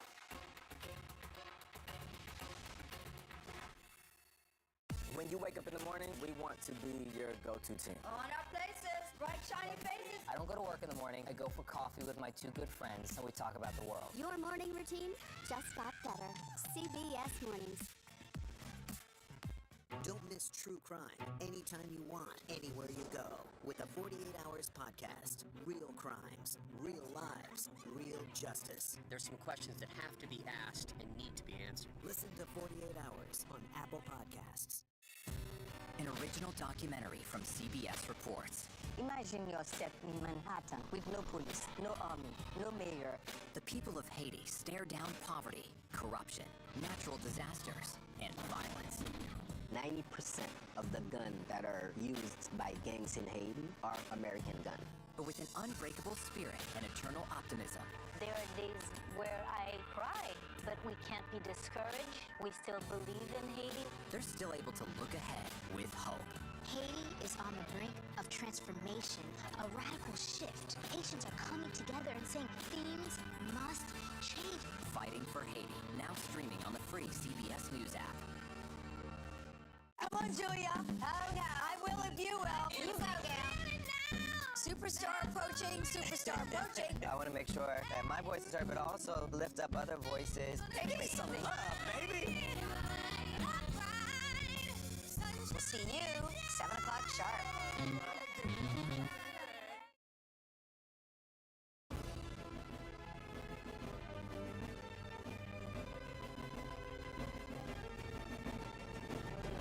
Set more cameras. Welcome back to CBS News coverage of Election Night 2024. You're looking live at vote counting in Fulton County, Georgia. Joining us now is Georgia's Secretary of State, Brad Raffensperger. He was first elected in 2018 and then overwhelmingly reelected in 2022. You may recall former President Trump's infamous 2021 call to Raffensperger in which he asked the Secretary of State to find him 11,780 votes to try and overturn the 2020 election results. And Mr. Secretary, thank you so much for joining us. Will Georgia break a record? Good evening to you. Will Georgia break a record tonight? We already did. First of all, we had 5.2 million people vote in Georgia, which is a new record. We also had 4 million people show up to vote during the early voting process, which is another record. What would I've shown, I've led Georgia so that we would have safe, secure, fast elections here in Georgia. And not just in Georgia, but the entire country. Well, congratulations on that and that huge turnout in the state of Georgia. I know all the officials there are working quite hard. When do you expect the votes to be counted? Well, right now we've already listed probably close to 80%. We have 4 million of the 5.2 million are already listed up there, and you can take a look at where we are, county by county. So we have the other 1.2 million to come in over the coming couple hours. So we're in pretty good shape. The counties continue to upload as they finish each of their precincts, and each county, finishes what it's doing. So we're in good shape. I think what we've seen today with this huge turnout is that voters trust the process here in Georgia. I'm the first Secretary of State to ever do an audit of the voter rolls to make sure only American citizens are voting in our elections. I've done 2. First one 24 months ago, and just finished up in July.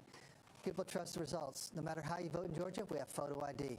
That also shored up voters concerned about the absentee ballot process. Mr. Secretary, Margaret Brennan is here as well. Margaret? Mr. Secretary, good to talk to you again. I saw the other day you tweeted that Russia messed with the wrong Georgians when it came to your elections. You were referring then to some fake videos. Today, you had threats of bombings. CISA has come out and said these were non-credible threats. You've pointed back to Russia. What evidence do you have, and what do you assume the intent was? Well, first of all, federal authorities put out this afternoon that it was emanating from Russia. So that really was why we said that. They can look over the horizon. They see things that really can help us locate these threats. We just continue voting. Just a few precincts had to be open an extra 20 minutes, 30 minutes, things like that. But at the end of the day, counties that were hit with that still report their results on time. For example, Fulton County, our largest county, got their early votes total within that 1 hour time window. So we're battle tested, didn't phase us. We put our heads down and continue working. And what do you assume will happen in the coming days? Do you expect more of these videos or these threats? Do you have a anticipation of the threat picture in Georgia? Well, in Georgia, we're basically done voting. We're waiting for our overseas military ballots, about 10,000 ballots that have to be postmarked by today at 7 p.m. and have to be received by Friday per federal law. And so that's about all that's left to count, but we'll have everything else buttoned up tonight. Well, Mr. Secretary, thank you so much for joining us. And thanks for all you do for democracy. Thank you. Let's turn now to 60 Minutes correspondent Bill Whitaker. He's part of our Democracy Watch team tonight. And Bill, I know you have some new reporting about what's happening in Philadelphia. Well, we've got reporting that former President Donald Trump is claiming that there is massive cheating happening in Philadelphia. He made this claim on his Truth Social site this evening. Seth Bluestein, a Republican city commissioner, says there's absolutely no truth to this allegation. The Philadelphia District Attorney, Larry Krasner, chimed in, also saying there is no factual basis for any of these claims. And if you will remember, Donald Trump made similar claims about Philadelphia in 2020. Bill Whitaker, thank you. And David, what do we see about that in terms of the former president claiming that there's cheating going on? Yeah, we saw this in 2020. He said the same thing about the same three cities. And ironically, he actually outperformed his 2016 performance in 2020 in all of those three cities, if memory serves. So what we're seeing is no reports of any kind of significant problems in those cities. We're seeing a lot of enthusiasm. Certainly, we know that there are people who are in line waiting to vote in Philadelphia, but that's the process. That's the way it works everywhere. And he's actually encouraging voters who are in line in Pennsylvania to continue to stay in line and vote, as everyone should be. Cecilia Vega, you did a great report for 60 Minutes on Pennsylvania. What have you learned tonight? Well, this isn't, Nora, thank you. This isn't a mistake. This is a strategy from the former president. He is laying the groundwork to challenge the results, and he did it in 2020, and he started this with Pennsylvania months ago and basically has been doing it all day. Look no further than his ally, his close advisor, Steve Bannon, who said Trump should preemptively claim victory. And we just heard from special counsel filings a few days ago that in 2020, Bannon said just because Trump claims victory, it doesn't mean he's the winner, but he's still going to say it anyway. This is all a strategy to sow doubt. And the folks in Pennsylvania, the governor there said they are very legitimately worried about the damage that this could do, the potential for violence in the streets that we could see as a result of this, because people get whipped into a frenzy, because the former president has told them their vote has not been taken seriously. There are real consequences to lies like this when they're spread. And his words have power, and they believe them.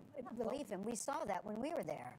Exactly. And we see in the exit polls, too, that people are concerned about violence in the days ahead. We have much more to talk about when we come back. More poll closings, including the key battleground state of Nevada. CBS News America Decides Election 2024 returns in just a moment.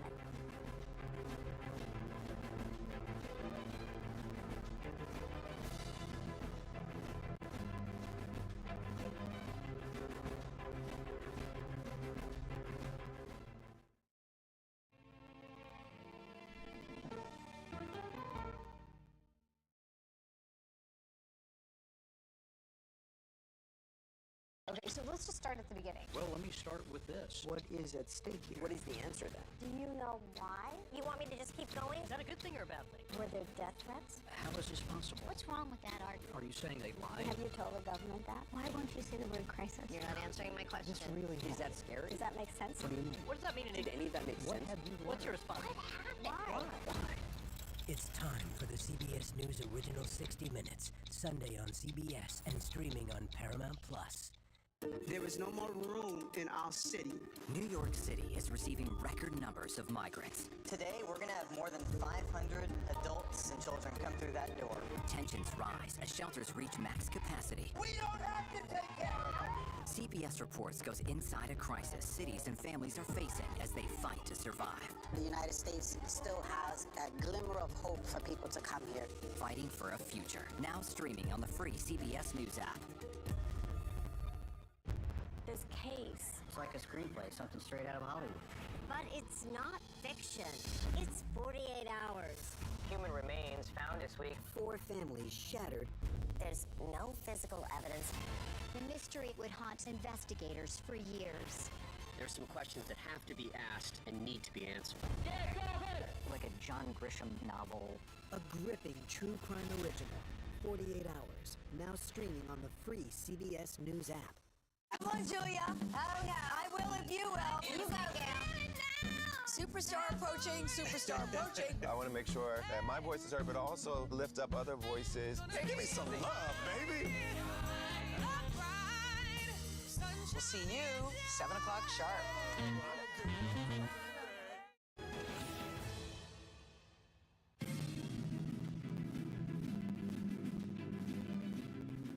I'm Lindsay Reiser at the CBS Broadcast Center in New York with coverage of CBS News America Decides. Let's go to the battleground state of Nevada. CBS's Lilia Luciano is in Las Vegas. Lilia, tell us where you are and what voters are telling you.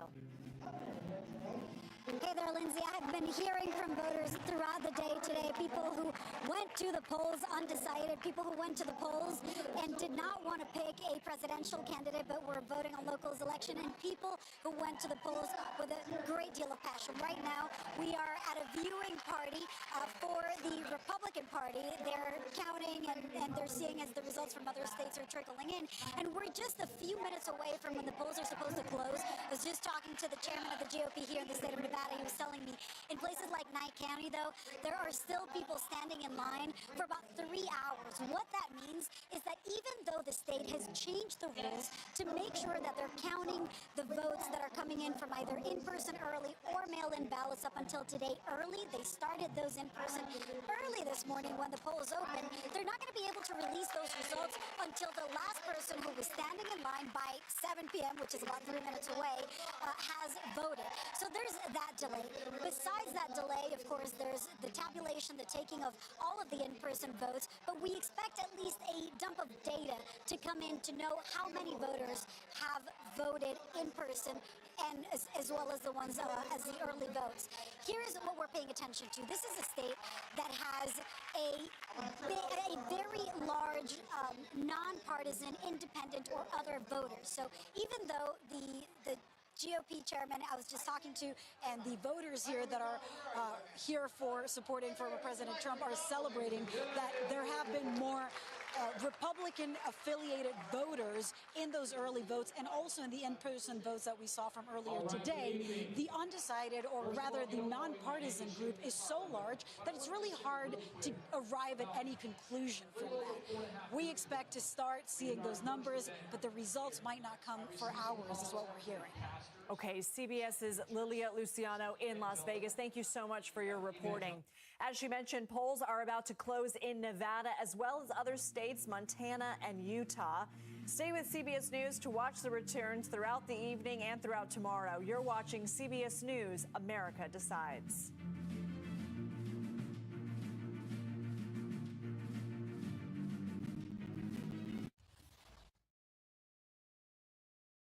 Superstar approaching, superstar approaching. I can see clearly now that the rain is gone. That's right. Let's do it. Let's do this. I can see clearly now that the rain is gone. Superstar approaching, superstar approaching. Just get your popcorn and get ready. Come on, Julia. Oh, yeah. I will if you will. You go, Gail. Yeah, boy. Dollar Jill. You can't get into the market. It's okay. Renting is fine. Box, oh, it's bad. Screw cap, oh, it's bad. It's not true. We are making a wonderful lemonade chicken. Hot. That's good. I wonder what Serena's doing. I wonder how Serena is feeling. That's a really good question. No one's asked me that yet.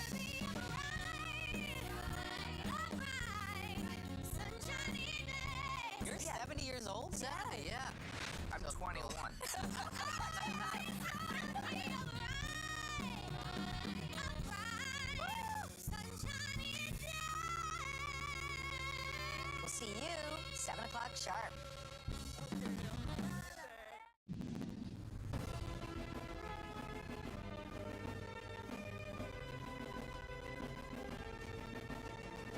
CBS News, America Decides, Election 2024. Here again, Norah O'Donnell. Welcome back to CBS News Election Night headquarters in New York. It is 10 p.m. in the east, 7 p.m. in the west, and polls just closed in 3 more states, including a key battleground. Here's where we stand at the hour in the race to 270. Donald Trump has racked up early wins in Florida, Texas, and other red states. And so you can see he has 172 electoral votes, Kamala Harris 81. We're still watching these 7 battleground states. You can see them all here in purple. The polls just closed in Nevada, and CBS News rates it as a toss-up, along with every single other one of the battleground states that we've been watching closely. And so there's lots to still learn about how America decides and who they've chosen as the 47th president of the United States. But now, at this hour, all of the battleground states have closed, and we're going to be checking in on those to see what more we can learn, new exit poll information, new data from inside those states. Quickly, let's take a look at these new projections in Utah. CBS News projects Donald Trump will win. And CBS News projects the former president will also win in Montana. Montana has voted for a Republican in the last 12 of 13 presidential elections. Key Senate race there that we also are going to be watching closely tonight. And in Delaware, President Joe Biden's home state, CBS News projects Kamala Harris will win in that state. And let's take a look at Illinois. CBS News projects Harris will win there as well. Chicago was home to the Democratic National Convention this summer, where the vice president accepted her party's nomination. Now, to go inside the numbers, let's check in with Major Garrett and Anthony Salvanto with new information from the CBS News data desk, and excited to look at Georgia because almost 80% of the vote in. It looks like Trump has a lead, but where are we waiting for votes from? Well, that's exactly the right question, Nora. Let me take you inside the way we're looking at it here in the desk. You're right that 80% is in, 79%. If I show you where the outstanding vote is, these circles, the larger they are, the more vote there is. And what you see is that they're from key Democratic counties, Fulton, DeKalb, even some from Cobb. Now, what do I do with that? Let me just back it out here for a second and show you. What I'm doing is I'm going to take that and I'm going to put it into our CBS News model, and I'm going to show you how we look at this at the data desk. This is right now the range of Donald Trump's potential percentage at the end, right? So you see a large range around that in that red bar. This is the range of Kamala Harris when I incorporate all that information into the model. And what you see here is that these have overlap. That is visually why a decision desk can't make a projection. As long as these ranges overlap, if they don't go apart, then there's a possibility that this race could flip. And that's why and how we incorporate that outstanding vote. Major? And why don't you show, Anthony, the needs and our current estimate as the race stands right now based on the information we've received to date? Well, she needs 59% of the outstanding vote, right? Right now, we think she could get 59% of the outstanding vote. So that's sort of another data point to say the race could get even tighter than it already is, and why you can't make a projection just yet, why I still rate it as a toss-up, Nora. Because you're saying in a big city like Atlanta, there's more votes to come in. Yep. Okay. Can we do the same in North Carolina? Yeah, sure. We most certainly can.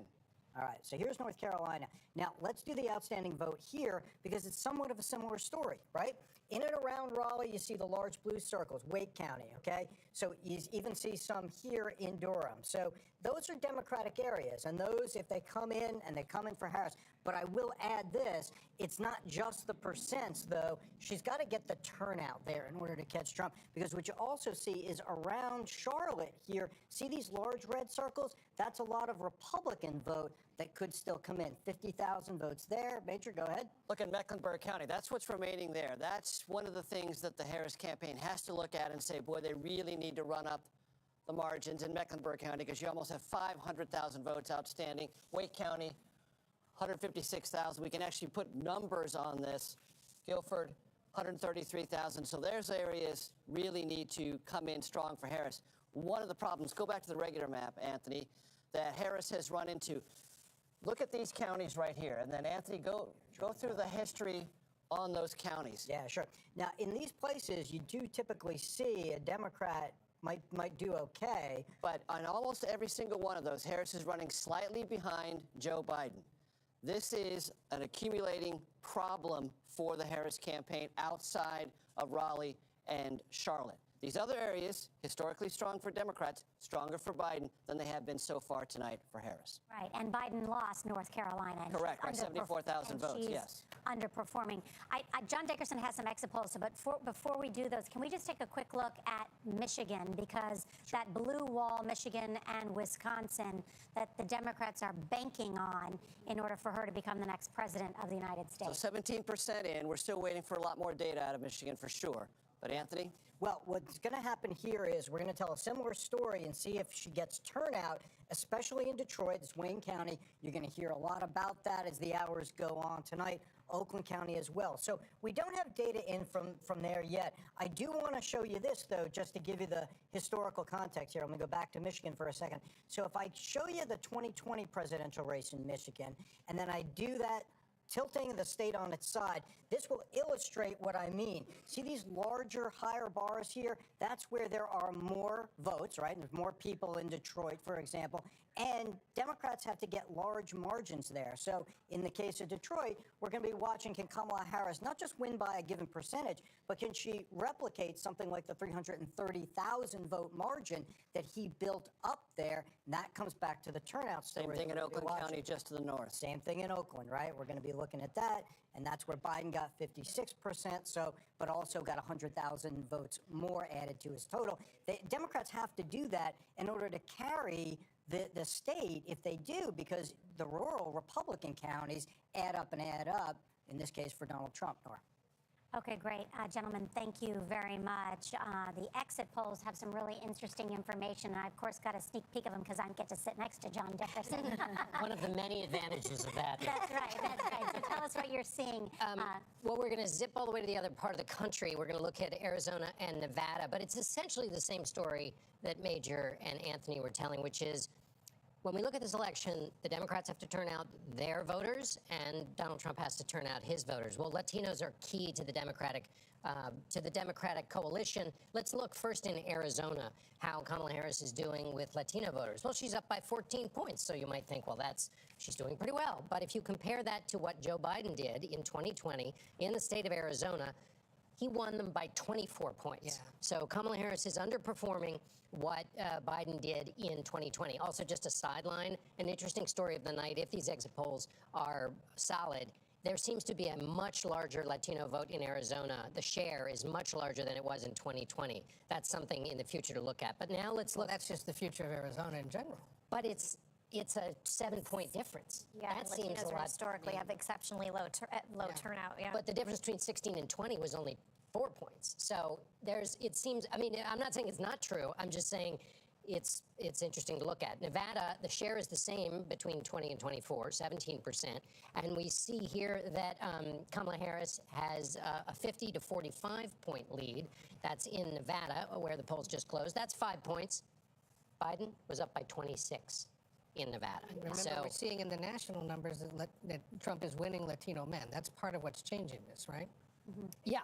Yes, and not doing as well, and she's not doing as well with Latinas. And I had spoken to one Democratic pollster before this evening, and he said very clearly, if Trump on the national numbers gets 40% of the Latino vote, Harris is screwed.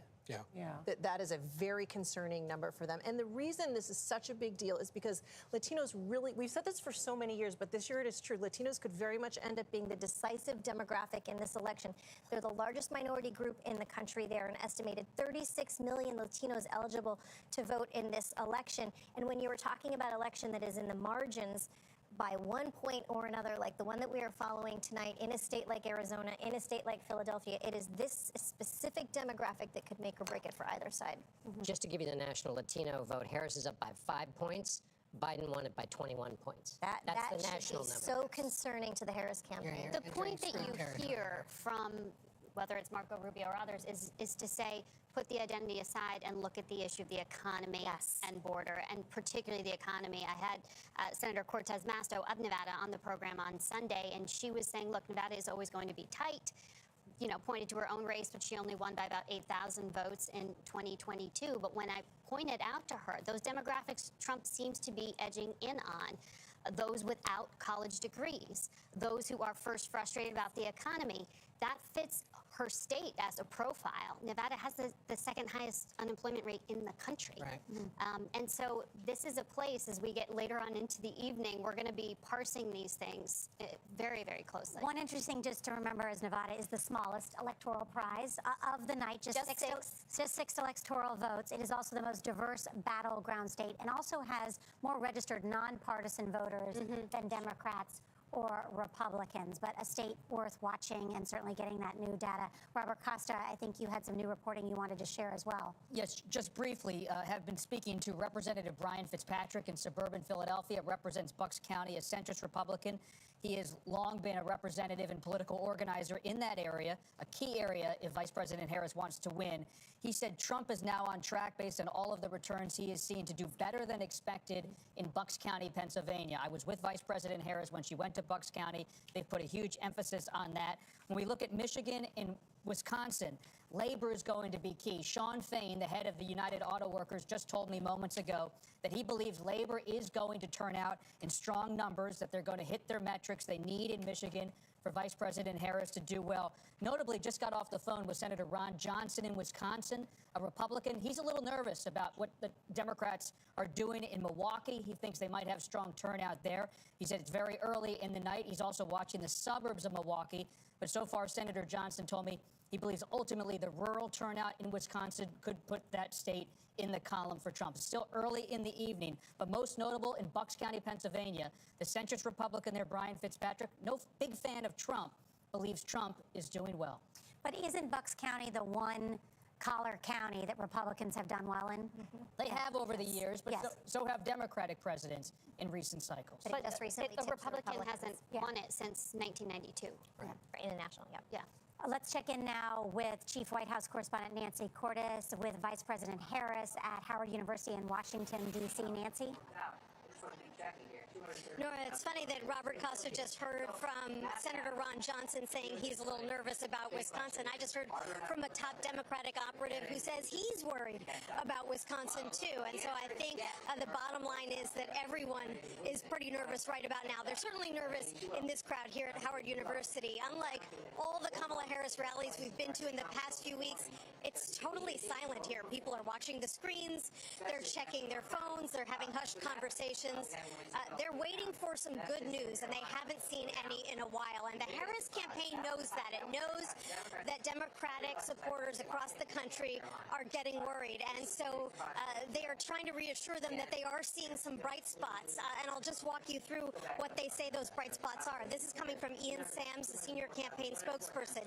He says, first of all, that they are tracking slightly above expected support levels among suburban early voters in Georgia. Note that's not all suburban voters, just early voters, but they're feeling good about that. Still waiting to get more information about same-day voters, I guess. He says in some larger suburban counties, and maybe we can hear more from Major and Anthony about this, they are currently outperforming Biden's winning 2020 margin. They're talking about Douglas County outside Atlanta, where she's running 5 points ahead of President Biden from 2020, and Rockdale County, where she's 10 points ahead of what Biden did back in 2020. So they are feeling good about that. They say that their rural turnout in Georgia is matching expectations right now. They don't have a lot of information about Michigan yet, so they're watching and waiting there. In North Carolina, he says they're seeing additional late arriving mail ballots, which are favorable to them. So they are not expressing optimism that they are going to win any one of these particular states, but they haven't given up either, and they continue to insist that they are still in the fight in North Carolina and Georgia. Nancy Cordes, thank you, and stand by because soon we're going to go to John Dickerson, who has some information about Michigan and Wisconsin. But first, I want to check in with CBS Mornings co-host Tony DeCopel, who's at Trump headquarters in Florida. Good evening, Tony. Hey, good evening again. You know, as we get a little bit deeper into the night, a little bit closer to some of these key calls in this race, projections that could swing things one way or the other, I want to give you a little bit more context on the conversation around political violence from the perspective of people in this room. They are ready for anything in terms of results in this room, and that's because Donald Trump in recent days, up to and including today, has said just about everything about this race. On the one hand, today he said he would accept the results if they are fair, but then on the other hand, in radio interviews just tonight, he has referenced unsubstantiated rumors of alleged fraud in Detroit and Philadelphia, things that a senior federal official has told us are flatly untrue. But what you end up happening is a population of people are in this room and in many rooms like them all over the country who think they won in 2020, think they're winning again here in 2024, and think the only way they can lose is if there is cheating. And so you can understand why in this really remarkable CBS poll out today, 7 in 10 Americans are concerned about violence tied to the election in the days ahead. In the land of Democrats, that tends to be Republicans, they imagine, protesting, demonstrating, rioting because their candidate has been somehow quote-unquote cheated. But when you talk to people here, they say, yeah, we are also concerned about violence by Democrats. And their imagination, what's going to happen tonight and in the days ahead, is potentially riots in blue cities. Nora. And all you have to do is look at our nation's capital, which is boarded up and fenced up in anticipation of some of the concern about what is ahead. Tony Jacopo, thank you. When we come back, we'll check in with our correspondents in the Blue Wall battleground states. You're watching CBS News America Decides Election 2024.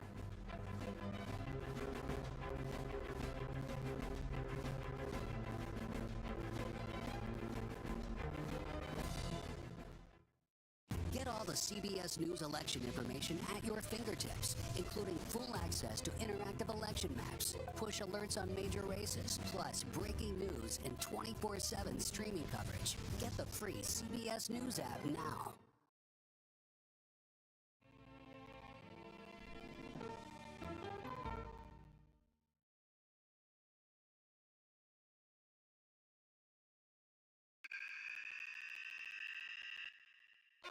I had progressively fallen deeper into the world of online sports betting. The risk is the rush. What do you think is driving the spike in popularity? I think it's legality. If it's legal, I'm going to use it. There are ways to bet when you are 18. We've created an epidemic of child gambling. You can't walk into a male dormitory in a college campus without sports betting happening. It's America's most neglected problem. I used sports betting as a way to escape, when in reality, I'm choosing self-destruction. Whatever I had left, it was gone. The purpose of the industry is to get you to play to extinction. That means until all your money is gone.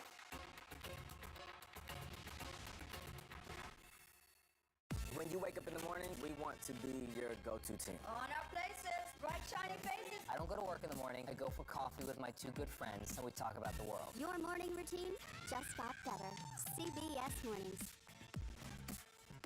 Don't miss true crime anytime you want, anywhere you go, with the 48 Hours podcast. Real crimes, real lives, real justice. There's some questions that have to be asked and need to be answered. Listen to 48 Hours on Apple Podcasts. An original documentary from CBS Reports. Imagine yourself in Manhattan with no police, no army, no mayor. The people of Haiti stare down poverty, corruption, natural disasters, and violence. 90% of the guns that are used by gangs in Haiti are American guns. But with an unbreakable spirit and eternal optimism. There are days where I cry, but we can't be discouraged. We still believe in Haiti. They're still able to look ahead with hope. Haiti is on the brink of transformation, a radical shift. Haitians are coming together and saying things must change. Fighting for Haiti, now streaming on the free CBS News app. CBS Mornings Plus, clearly more news, more smart conversation. More money-saving tips, more recipes. More uplifting ways to get you on your way. Plus, more sports, more weather. Clearly, more CBS Mornings. Plus,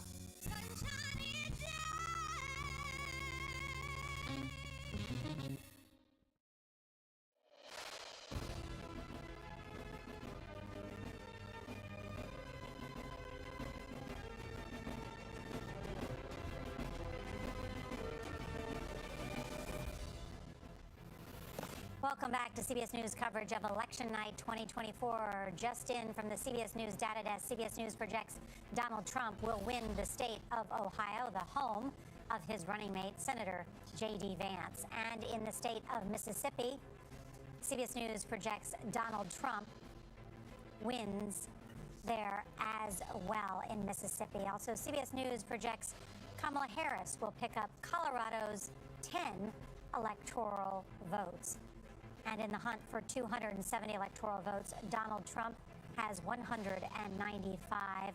Kamala Harris has 91. The former president racking up a number of big electoral wins with Texas and Florida early in the night. But as you can see, a number of states have still not been called. And in those key 7 battleground states, we have rated each of those as toss-up at this hour. But we will dive into the details to get a sense of where those states could break. CBS News correspondent Janet Shamlian is in Milwaukee, Wisconsin for us tonight. And Janet, what are you hearing? Nora, good evening to you. The polls are closed here, but the count is going to take longer than expected, and that is because of what happened in this room a couple of hours ago.